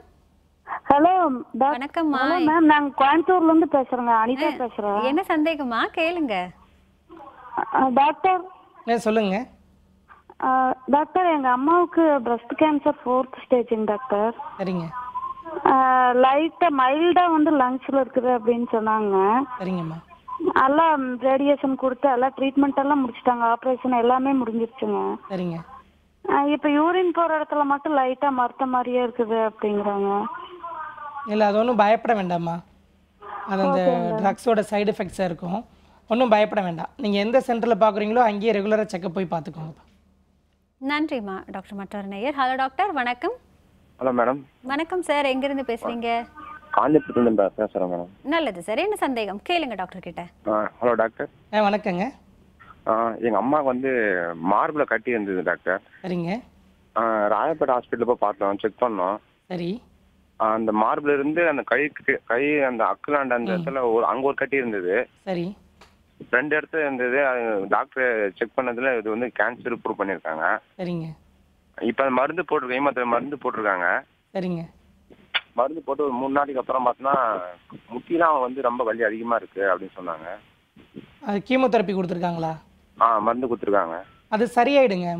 ஒரு வாரம் கொஞ்சம் கஷ்டமாக இருக்கும், கொஞ்சம் டயர்டாக இருக்கும், உடம்பு வலிலாம் இருக்கும். பட் ஆனால் சரியாயிடும், ஒன்றும் பயப்பட வேண்டாம். நீங்கள் உங்கள் டாக்டர் எப்படி சொல்கிறாங்களோ அது மாதிரி கம்ப்ளீட்டாக வைத்தியம் பண்ணி ஆப்ரேஷன் வரைக்கும் போய் முடிச்சிடுங்க. நன்றி சார். டாக்டர் மற்றொரு நேயர். ஹலோ டாக்டர், வணக்கம். Hello doctor. வணக்கம்மா, எங்கிருந்து பேசுறீங்க? நாங்க திருநெல்வேலியிலிருந்து பேசுறோம் மேடம். நல்லதுமா, என்ன சந்தேகம் கேளுங்க டாக்டர் கிட்ட. டாக்டர் வணக்கங்க. எங்க அப்பாவுக்கு ஒரு 10 வருஷத்துக்கு முன்னாடி பிளட் கேன்சர்னு சொன்னாங்க. சரிங்க. ஆனா அவங்க வந்து இறந்துட்டாங்க. சரி. ஆபரேஷன் பண்ணி இப்போ மறுபடியும் 9 வருஷம் கழிச்சு இப்போ எங்க அம்மாவுக்கு கேன்சர் வந்திருக்கு. எந்த இடத்துல வந்திருக்குமா? எங்க அம்மாவுக்கு கர்ப்பப்பை வாயில. சரி. இப்போ கர்ப்பப்பை வாயிலன்னா ஆபரேஷன் பண்ண முடியாது, 2வது ஸ்டேஜ்ல இருக்காங்க அப்படின்னு சொல்றாங்க. ஆனா இப்போ நாங்க ஹீமோதெரபி பண்ணணும். சரிங்க. 13 பண்ணணும், 25 பண்ண சொன்னாங்க. மறுபடியும் பண்ண முடியல, அவங்களுக்கு ரொம்ப பலவீனமாயிட்டு. சரிங்க. ஆனா அதனால பண்ணாம இருந்தா ஏதாவது பிரச்சனையா இல்ல இல்ல எங்க அம்மாக்கு எதுவும் ஆகாதான்னு தெரியல. இல்லை நீங்கள் ரேடியோ தெரப்பி கொடுத்துருப்பாங்க 25 தடவை. 25 ரேடியோ தெரப்பி கம்ப்ளீட்டாக கொடுக்கணுமா நீங்கள்? பண்ண முடியல சார், அவங்களுக்கு ரொம்ப வீக்கா இருக்காங்க. இல்லை ஏதாவது ஒரு வைத்தியம் பண்ணியே ஆகணும். நீங்கள் வந்து திரும்ப ரீசெக்கப் பண்ணி அவங்களால ரேடியோ தெரப்பி கொடுக்க முடியாட்டி ஆப்ரேஷன் பண்ணுற ஸ்டேஜில் இருந்தால் ஆப்ரேஷன் பண்ணலாம். பட் 2Bன்னு இருந்தால் ஆப்ரேஷன் பண்ண முடியாது. இல்லை கீமோதெரப்பி மட்டும் கொடுக்கலாம். எந்த வைத்தியமும் பண்ணாமல் இருந்துட்டு சரியாகணும்னு நினச்சிங்கன்னா சரியாகவே ஆகாது, கட்டி வளர்ந்துடும். நன்றிம்மா. டாக்டர், இந்த கேன்சரால் பாதிக்கப்பட்ட பேஷண்ட்டை காட்டும்பொழுது ரொம்ப பலவீனமாக இருக்க மாதிரி, ரொம்ப சோகமாக இருக்க மாதிரி எல்லாம் காட்டுவாங்க. உண்மையிலேயே அப்படி தான் அவங்க இருப்பாங்களா, இல்லை ஹெல்த்தி ஆகிறதுக்கு வாய்ப்புகள் இருக்கா? இல்லை இப்போ எப்படி பார்த்தீங்கன்னா, இப்போது இந்த பெரிய வால் இருக்குது, அதில் பார்த்தீங்கன்னா நீங்கள் நம்ம 2 பேரும் உட்காந்துருக்கு காட்டுறாங்க, இல்லை அது பின்னாடி இருக்க போர்டை காட்டுறாங்க, அந்த மாதிரி. பட் என்டையர் வாலை நம்ம பார்க்குறது இல்லை. நிச்சயமா. அது மாதிரி நல்லா இருக்கவங்க தான் நிறைய பேர். ஓகே. அவங்க யாரும் வெளியில் வந்து பேசுறதில்ல, ஒரு கழிவிறக்கத்தை விரும்புறதில்ல. அவங்க பாட்டுக்கு வருவாங்க, ஆஃபீஸ் போவாங்க, வேலை பார்ப்பாங்க, எதுவுமே தெரியாது. வேற அந்த ஒரு சில ரொம்ப சிக்காக இருக்கவங்கள தான் நம்மளும் போய் கேட்போம், அவங்களும் வந்து கேட்பாங்க. ஸோ அதனால் வந்து அந்த மாதிரி இப்போ ஒரு நாளைக்கு ஒரு 40 பேஷண்ட் பார்க்குறேன்னா 2 பேஷண்ட் அந்த மாதிரி இருப்பாங்க. மீதி 32 பேஷண்ட் நார்மலாக வந்துட்டு அவங்க பாட்டு சிரித்து பேசிட்டு 5 நிமிஷத்தில் கிளம்பி போயிட்டே இருப்பாங்க. ஓகே. மேபி அவங்கள பார்க்குறதால என்னவோ கேன்சர்னா அவ்வளோதான் போல இருக்கு அப்படின்னு நினைக்கிற ஒரு எண்ணம் கூட உருவாகி இருக்கும்னு நினைக்கிறேன். ஆமாம். நம்ம சொசைட்டியில் எப்படின்னா எப்போவுமே ஒரு பேட் இவெண்ட்னா, இப்போ ஒரு இடத்துல இப்போ ஒரு சாதாரண எக்ஸாம்பிள் சொல்லணும்னா, இப்போ சென்னையிலேருந்து திருச்சிக்கு வந்து ஒரு நாளைக்கு 1000 பஸ்ஸோ இல்லை கார் எல்லாம் போகும். நம்ம எதை பற்றி நினைக்கிறதே கிடையாது. பட் பார்த்தீங்கன்னா ஏதாவது ஒரு கார் மட்டும் ஆக்சிடென்ட் ஆகிருக்கும். ஸோ அந்த போகிற அத்தனை பேரும் அந்த காரை பற்றி பேசிகிட்டே போகும். அது மாதிரி தான் அது. நிறைய பேர் நல்லா தான் இருக்காங்க. பட் ஏதோ ஒரு மிஸ் ஆப் நடக்கிறது, இல்லை ஒருத்தர் ரொம்ப கஷ்டப்படுறது, அது வந்து ஹைலைட் ஆகி தெரியுது. ஓகே. மற்றபடி இப்போ 95% நல்ல ஆரம்ப ஸ்டேஜில் வர்றவங்களாம் நல்லாவே இருப்பாங்க. தொடர்ந்து பேசலாம் டாக்டர். நேயர். ஹலோ டாக்டர், வணக்கம். ஹலோ மேடம், நான் திருநெல்வேலியிலேருந்து பேசுகிறேன். என்ன சந்தேகமா கேளுங்க டாக்டர் கிட்ட. Hello doctor. வணக்கங்க. சொல்லுங்கம்மா. Hello doctor. உங்களோட கேள்வியை திரும்ப கேளுங்கம்மா. இருக்காங்க டாக்டர், ஆனா எதுக்கு எந்த ஸ்டேஜ்னால அந்த டேப்லெட் வேண்டாம்னு சொன்னாங்க டாக்டர்? இல்லை உங்களுக்கு என்ன கேன்சர் இருக்குமா? Breast cancer doctor. இல்லை பிரஸ்ட் கேன்சரில் உங்களுக்கு ஹார்மோன் ரிசெப்டர் பாசிட்டிவாக இருந்தால் தான் உங்களுக்கு டேப்லெட் கொடுப்பாங்க 5 வருஷத்துக்கு. சப்போஸ் ஹார்மோன் ரிசெப்டர் நெகட்டிவாக இருந்து ட்ரிபிள் நெகட்டிவ்னு ஒரு குரூப் இருக்குது, ERPR நெகட்டிவ் அந்த மாதிரி குரூப், அந்த மாதிரி இருந்தால் உங்களுக்கு டேப்லெட்னால எந்த பிரயோஜனமும் கிடையாது. அதனால டேப்லெட் வேண்டாம்னு சொல்லியிருப்பாங்க. நன்றிம்மா. டாக்டர் மற்றொரு நேயர். ஹலோ டாக்டர், வணக்கம். ஹலோ வணக்கம்மா. எங்கிருந்து பேசுறீங்க? நான் சென்னை தாம்பரத்துல இருந்து பேசுறேன் மேடம். நல்லதுமா. என்ன சந்தேகம் கேளுங்க. என்னோட மதருக்கு வந்து இப்போ 75 இயர்ஸ். சொல்லுங்க. இப்போ வந்து இந்த 2 days பிஃபோர் தான் லிவர்ல கேன்சர் இருக்குன்னு சொல்லி கன்ஃபார்ம் பண்ணிருக்காங்க. சரிங்க. பட் இப்போ அதை ஆப்ரேட் பண்ணலாமா இல்லை ஆப்ரேட் பண்ணாம ட்ரீட்மெண்ட் ஏதாவது கொடுக்கலாமா என்னன்னு? இல்லை லிவரில் கட்டி வந்து லிவர்லேயே ஆரம்பிச்சிருக்குன்னு சொன்னாங்களா, இல்லை வேற இடத்துல இருந்து லிவருக்கு பரவி இருக்குன்னு சொன்னாங்களா? லிவர்ல இருந்து ஸ்டார்ட் ஆயிருக்கு, சுத்தமாக அவங்களால சாப்பிடவே முடியல. எவ்வளோ பெரிய கட்டி இருக்குன்னு சொன்னாங்க? எனக்கு கட்டி சைஸ் என்ன தெரியல. ஏன்னா ஆக்சுவலாக அவங்க வந்து மதுரையில் இருக்காங்க. எனக்கு ரிசல்ட் மட்டும் இன்னைக்கு சொல்லியிருக்காங்க கேன்சருங்கிற மாதிரி. இல்லை அது வந்து நம்ம ஸ்கேன் ரிப்போர்ட்டெல்லாம் பார்க்கணுமா? ஜென்ரல் கண்டிஷன் பார்க்கணும், ஸ்கேன் ரிப்போர்ட் பார்க்கணும், கட்டி எவ்வளோ பெருசு இருக்குது, ஆப்ரேஷன் பண்ணி எடுக்க முடியுமா, வேற எங்கேயும் பரவி இருக்கா எல்லாம் பார்க்கணும். எல்லாம் பார்த்தா தான் இப்போ நம்மளால கரெக்டாக சொல்ல முடியும். நன்றிம்மா. டாக்டர் மற்றொரு நேயர். ஹலோ டாக்டர், வணக்கம். வணக்கம்மா. வணக்கம் சார். எங்கிருந்து பேசுறீங்க? நாங்க கும்பகோணம் ஆடுதுறையிலிருந்து பேசுறோம், தஞ்சாவூர் மாவட்டம் கும்பகோணம். நல்லது. என்ன சந்தேகம் சார் கேளுங்க. எனக்கு வந்து 1 year இருந்துச்சு மேம் காலில். சொல்லுங்க. வணக்கம் டாக்டர். வணக்கங்க, சொல்லுங்க. எனக்கு காலில் வந்து 1 year இருந்துச்சு டாக்டர். சரி. இப்போ வந்து டாக்டர் வந்து கடைசியா பார்த்துட்டு காலை எடுத்துடணும், ரிமூவ் பண்ணிடலான்ட்டாங்க. காலை எடுத்தாச்சு. சரி. போன் ஸ்கேன் எல்லாமே எடுத்து டோட்டலா எதுலையுமே ஒன்றும் இல்லை, நீங்க நார்மலா தான் இருக்கீங்கன்னு சொல்லிட்டாங்க. சரிங்க. இருந்தாலும் இப்போ இந்த கீமோ ஊசி போட்டுங்கன்னு சொல்லி 1 போட்டாங்க. அந்த கீமோ ஊசி போடுறது நல்லதா டாக்டர்? இல்லை அது என்ன கட்டின்னு சொன்னாங்க, என்ன பெத்தாலஜி ரிப்போர்ட் சொன்னாங்கம்மா? பயாப்சி எடுத்ததுல வந்து உங்களுக்கு வந்து கால் சதையில இருக்கு அப்படின்னாங்க. இல்லை கால் சதையில் என்ன மாதிரி சாஃப்ட் டிஷ்யூ சார்க்கோமான்னு சொன்னாங்களா? Soft tissue sarcoma. அதில் வேரியஸ் டைப்ஸ் இருக்குங்க. இப்போ லைப்போஸ் அதாவது ரொம்ப ஹை கிரேட் டியூமர்னு வந்ததுன்னா கிரேட் 3ன்னு கொடுத்துருந்தாங்கன்னா கீமோதெரப்பி எடுக்கிறதுனால கொஞ்சம் பெனிஃபிட் இருக்குது. கிரேட் 1 எல்லாம் கொடுத்துருந்தாங்க, கம்ப்ளீட்டாக எடுத்துட்டாங்க, வேறு எங்கேயும் பரவாட்டி கீமோதெரப்பினால பெரிய பெனிஃபிட் இல்லை. ஸோ என்ன கிரேடு இருக்குது, ஏதாவது மைக்ரோஸ்கோபிக் டிசீஸ் எதுவும் இருக்கா என்னென்னு அதை வச்சு தான் பேஸ் பண்ணி சொல்ல முடியும். நன்றி சார். டாக்டர், இந்த ஸ்டேஜ் வந்து ரொம்ப மோசமான ஸ்டேஜா? ஏன்னா இப்போ அவர் காலே எடுக்கிறாங்க அப்படின்னு சொல்லும்பொழுது. இல்லை, அவர் வந்து சாஃப்ட் டிஷ்யூ சர்க்கமாக இருந்து ஒரு வைத்தியம் பண்ணாமல் ரொம்ப நாளாக இருந்திருக்காரு. ஓகே, அதனால ஸோ வைத்தியம் பண்ணியிருந்தா நம்ம கால் எடுக்க வேண்டிய அவசியம் இருந்திருக்காது. இவர் ரொம்ப நாள் தள்ளி போட்டு அந்த ஒன்று ரொம்ப நியூரோவாஸ்குலர் பண்டில் இன்வால்மெண்ட்னு சொல்லுவோம், காலுக்கு போகிற ரத்த குழாய் நரம்பு எல்லாத்தையும் சுற்றி அந்த கட்டி வந்து பரவி இருந்திருக்கும். அப்போ அந்த கட்டியை மட்டும் பிரித்து எடுத்தால் திரும்ப வரும். ஸோ அந்த ஸ்டேஜில் தான் ஆம்புடேஷன், அதாவது கால் எடுக்கிறத பற்றியே சொல்லுவாங்க. ஓகே, இப்போ அந்த ஸ்டேஜ் வரைக்கும் விட்டுருக்காரு இந்த பேஷண்ட்.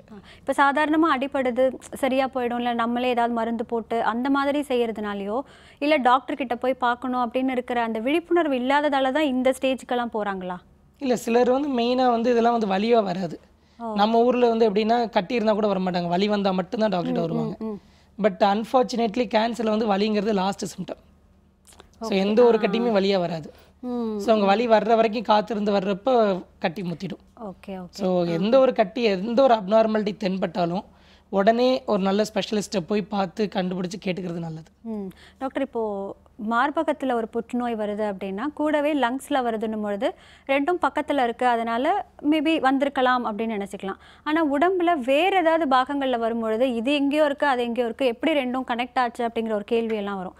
அந்த மாதிரி வர்றதுக்கு வாய்ப்பு இருக்கா? இல்லை, வாய்ப்பு இருக்குது. அது எப்படின்னா வந்து ரத்த குழாய் மூலமாக அந்த கட்டி பரவி அந்த கட்டிக்கு பக்கத்தில் இருக்கிற ரத்த குழாய் மூலமாக அது ப்ரீச் ஆகி அது வழியாக உள்ளே போயிட்டு அந்த செல்ஸ் வந்து உடம்புல இருக்க மற்ற உறுப்புகளில் போய் அந்த இப்போ லங்கில் எந்த இடத்துல அந்த கட்டி வளரக்கூடிய தன்மை இருக்கோ அதோட சூழ்நிலை இருக்கோ அங்கே போய் அது நைடஸ் ஃபார்ம் ஆகி அங்கேருந்து வளர ஆரம்பிக்கும். அது மாதிரி எங்கெங்கெல்லாம் ரிசெப்டிவ் ஏரியா இருக்கோ லங்கில், லிவரில், போனில், லங்ஸில் பரவுறது காரணம் கிட்ட இருக்கிறதுக்காக கிடையாது, அது ரத்த சம்மந்தமாக பரவுறது. ரத்த குழாய் மூலமாக போய் எங்கெங்கெல்லாம் அந்த செல்ஸ் போய் உட்காருதோ அங்கெல்லாம் வளர ஆரம்பிக்கும்.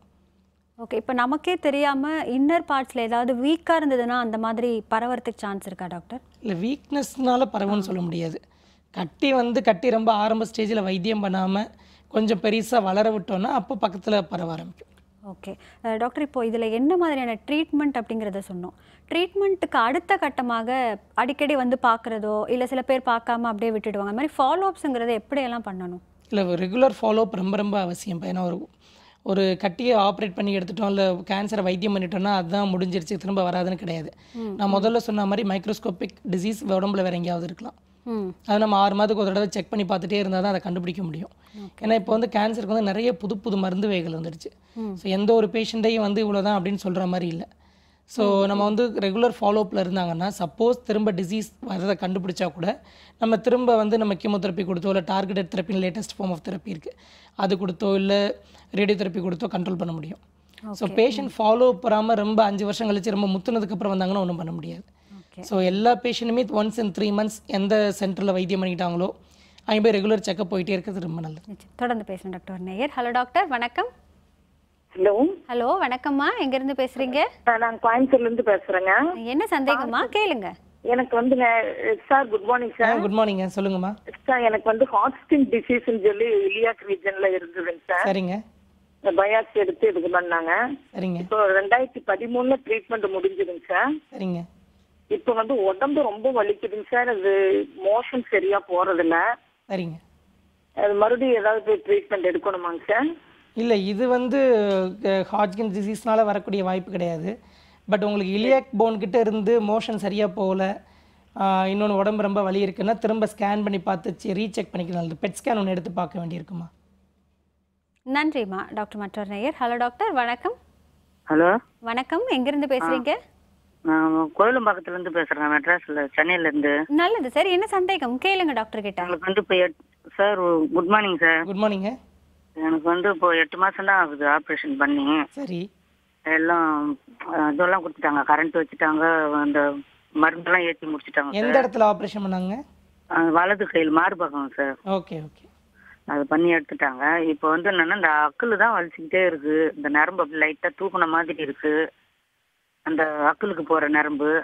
இல்லை, அது ஒன்றும் பயப்பட வேண்டாங்க. ரெகுலராக கைக்கு எக்ஸசைஸ் பண்ணணும். மாத்திரை வந்து 5 வருஷத்துக்கு உங்களுக்கு வேண்டாமான்னு சொல்லிட்டாங்க. அந்த மாத்திரை போடாததுனால எதுவும் திருப்பி எதாவது பிரச்சனை வருமான்னு பயமா இருக்கு. அது எப்படி சார் அது? இல்லை, உங்களுக்கு வந்து அந்த ERPR நெகட்டிவ்னு வந்திருக்கும், அதனால் மாத்திரை வேண்டான்னு சொல்லியிருப்பாங்க. அது மாத்திரை போடாதனால எந்த தப்பும் கிடையாது, ஏன்னா உங்களுக்கு போடுறதுனால பிரயோஜனம் இருக்காது, அதனால தான் கரெக்டாக தான் சொல்லியிருக்காங்க. பட் உங்களுக்கு கை வலிக்காமல் இருக்கணும், நீங்கள் கைக்கு நல்லா எக்ஸசைஸ் பண்ணணும். கைக்கு வந்து ஒரு ஃபிசியோதெரப்பி சென்டரில் போயிட்டு ஷோல்டர் எக்ஸசைஸ் நிறைய கற்றுக்கிட்டு கைக்கு நல்லா எக்ஸசைஸ் பண்ணணும், இல்லாட்டி கை வலி வரும், அப்புறம் கை வீங்கும். நன்றி சார். டாக்டர், இப்போ நம்ம இந்த மாதிரி ட்ரீட்மெண்ட்ஸ் எடுத்துக்கும் பொழுது கூடவே வந்து ஹைப்பர் டென்ஷன் இருக்குது, இல்லைனா சர்க்கரை நோய் இருக்குது, இந்த மாதிரியான விஷயங்களுக்கு மாத்திரை எடுத்துக்கிறது நல்லதா? இல்லை, எடுத்துக்கிட்டு தான் ஆகணும். ஓகே. ஏன்னா இதை வந்து நம்ம ஆப்ரேஷன் பண்ணும்போது சரி, கீமோதெரப்பி கொடுக்கும்போது சரி, ரேடியோதெரப்பி கொடுக்கும்போது சரி, பேஷண்ட் வந்து இஸ் அ நார்மல் பர்சன். அவங்க வந்து இப்போ ஹைப்பர் டென்ஷன், பிபி மாத்திரை எடுத்தாங்கன்னா தொடர்ந்து எடுத்துகிட்டு தான் இருப்பாங்க. வேற இது சர்க்கரை நோய்க்கு மாத்திரை இருந்தால் அதை தொடர்ந்து எடுத்துகிட்டு தான் இருப்பாங்க. Okay. We encourage them take more food. நல்லா சாப்பிடுங்க, எனர்ஜி நிறைய வேணும்னு சொல்லுவோம். அதுக்கேற்ற மாதிரி டோஸ் அட்ஜஸ்ட் பண்ணி அந்த டயபெட்டாலஜிஸ்ட் வந்து டோஸ் அட்ஜஸ்ட் பண்ணி கொடுப்பாங்க. ஸோ மற்றபடி அவங்க என்னென்ன மாத்திரை சாப்பிட்டுட்டு இருக்காங்களோ அதெல்லாம் தொடர்ந்து சாப்பிடணும். நிச்சயம். இன்றைய நிகழ்ச்சியில் வந்து நம்ம மார்பக புற்றுநோய் மட்டுமல்ல, இன்றைக்கி ஓவராலாக என்ன மாதிரியான விஷயங்கள் இதில் மாற்றங்களாக வந்திருக்குங்கிறத பற்றின நிறைய தகவல்கள் சொன்னீங்க. இன்னும் கூட விழிப்புணர்வுங்கிறது தேவைப்படுது, ஏன்னா இதெல்லாம் பத்தாது அப்படிங்கிற தகவலையும் சேர்த்து சொல்லியிருக்கீங்க. இன்றைய ஹலோ டாக்டரில் கலந்து கொண்டதற்கு நன்றி டாக்டர். வணக்கம். நேர்களே, இன்றைய ஹலோ டாக்டர் நிகழ்ச்சியில் உண்மையிலேயே எல்லா தகவல்களுமே தேவைப்படக்கூடிய தகவல்களாக இருந்தது. ஏன்னா நிறைய பேர் டாக்டர் சொல்கிற மாதிரி வலி வந்ததுக்கப்புறம் போய்க்கலாம் டாக்டர் கிட்ட அப்படின்னு தான் நினைப்போம். அந்த மாதிரி இல்லாமல் ஆரம்பத்திலேயே ஒரு சின்ன கட்டியாக இருந்தாலும் கவனம் எடுத்துக்கிட்டு அதை நம்ம கேர் பண்ண வேண்டியது அவசியங்கிற தகவலை கேட்டிருப்பீங்க. மீண்டும் நாளை ஹலோ டாக்டர் நிகழ்ச்சியில் சந்திக்கலாம். அதுவரை நன்றியும் வாழ்த்துக்களும்.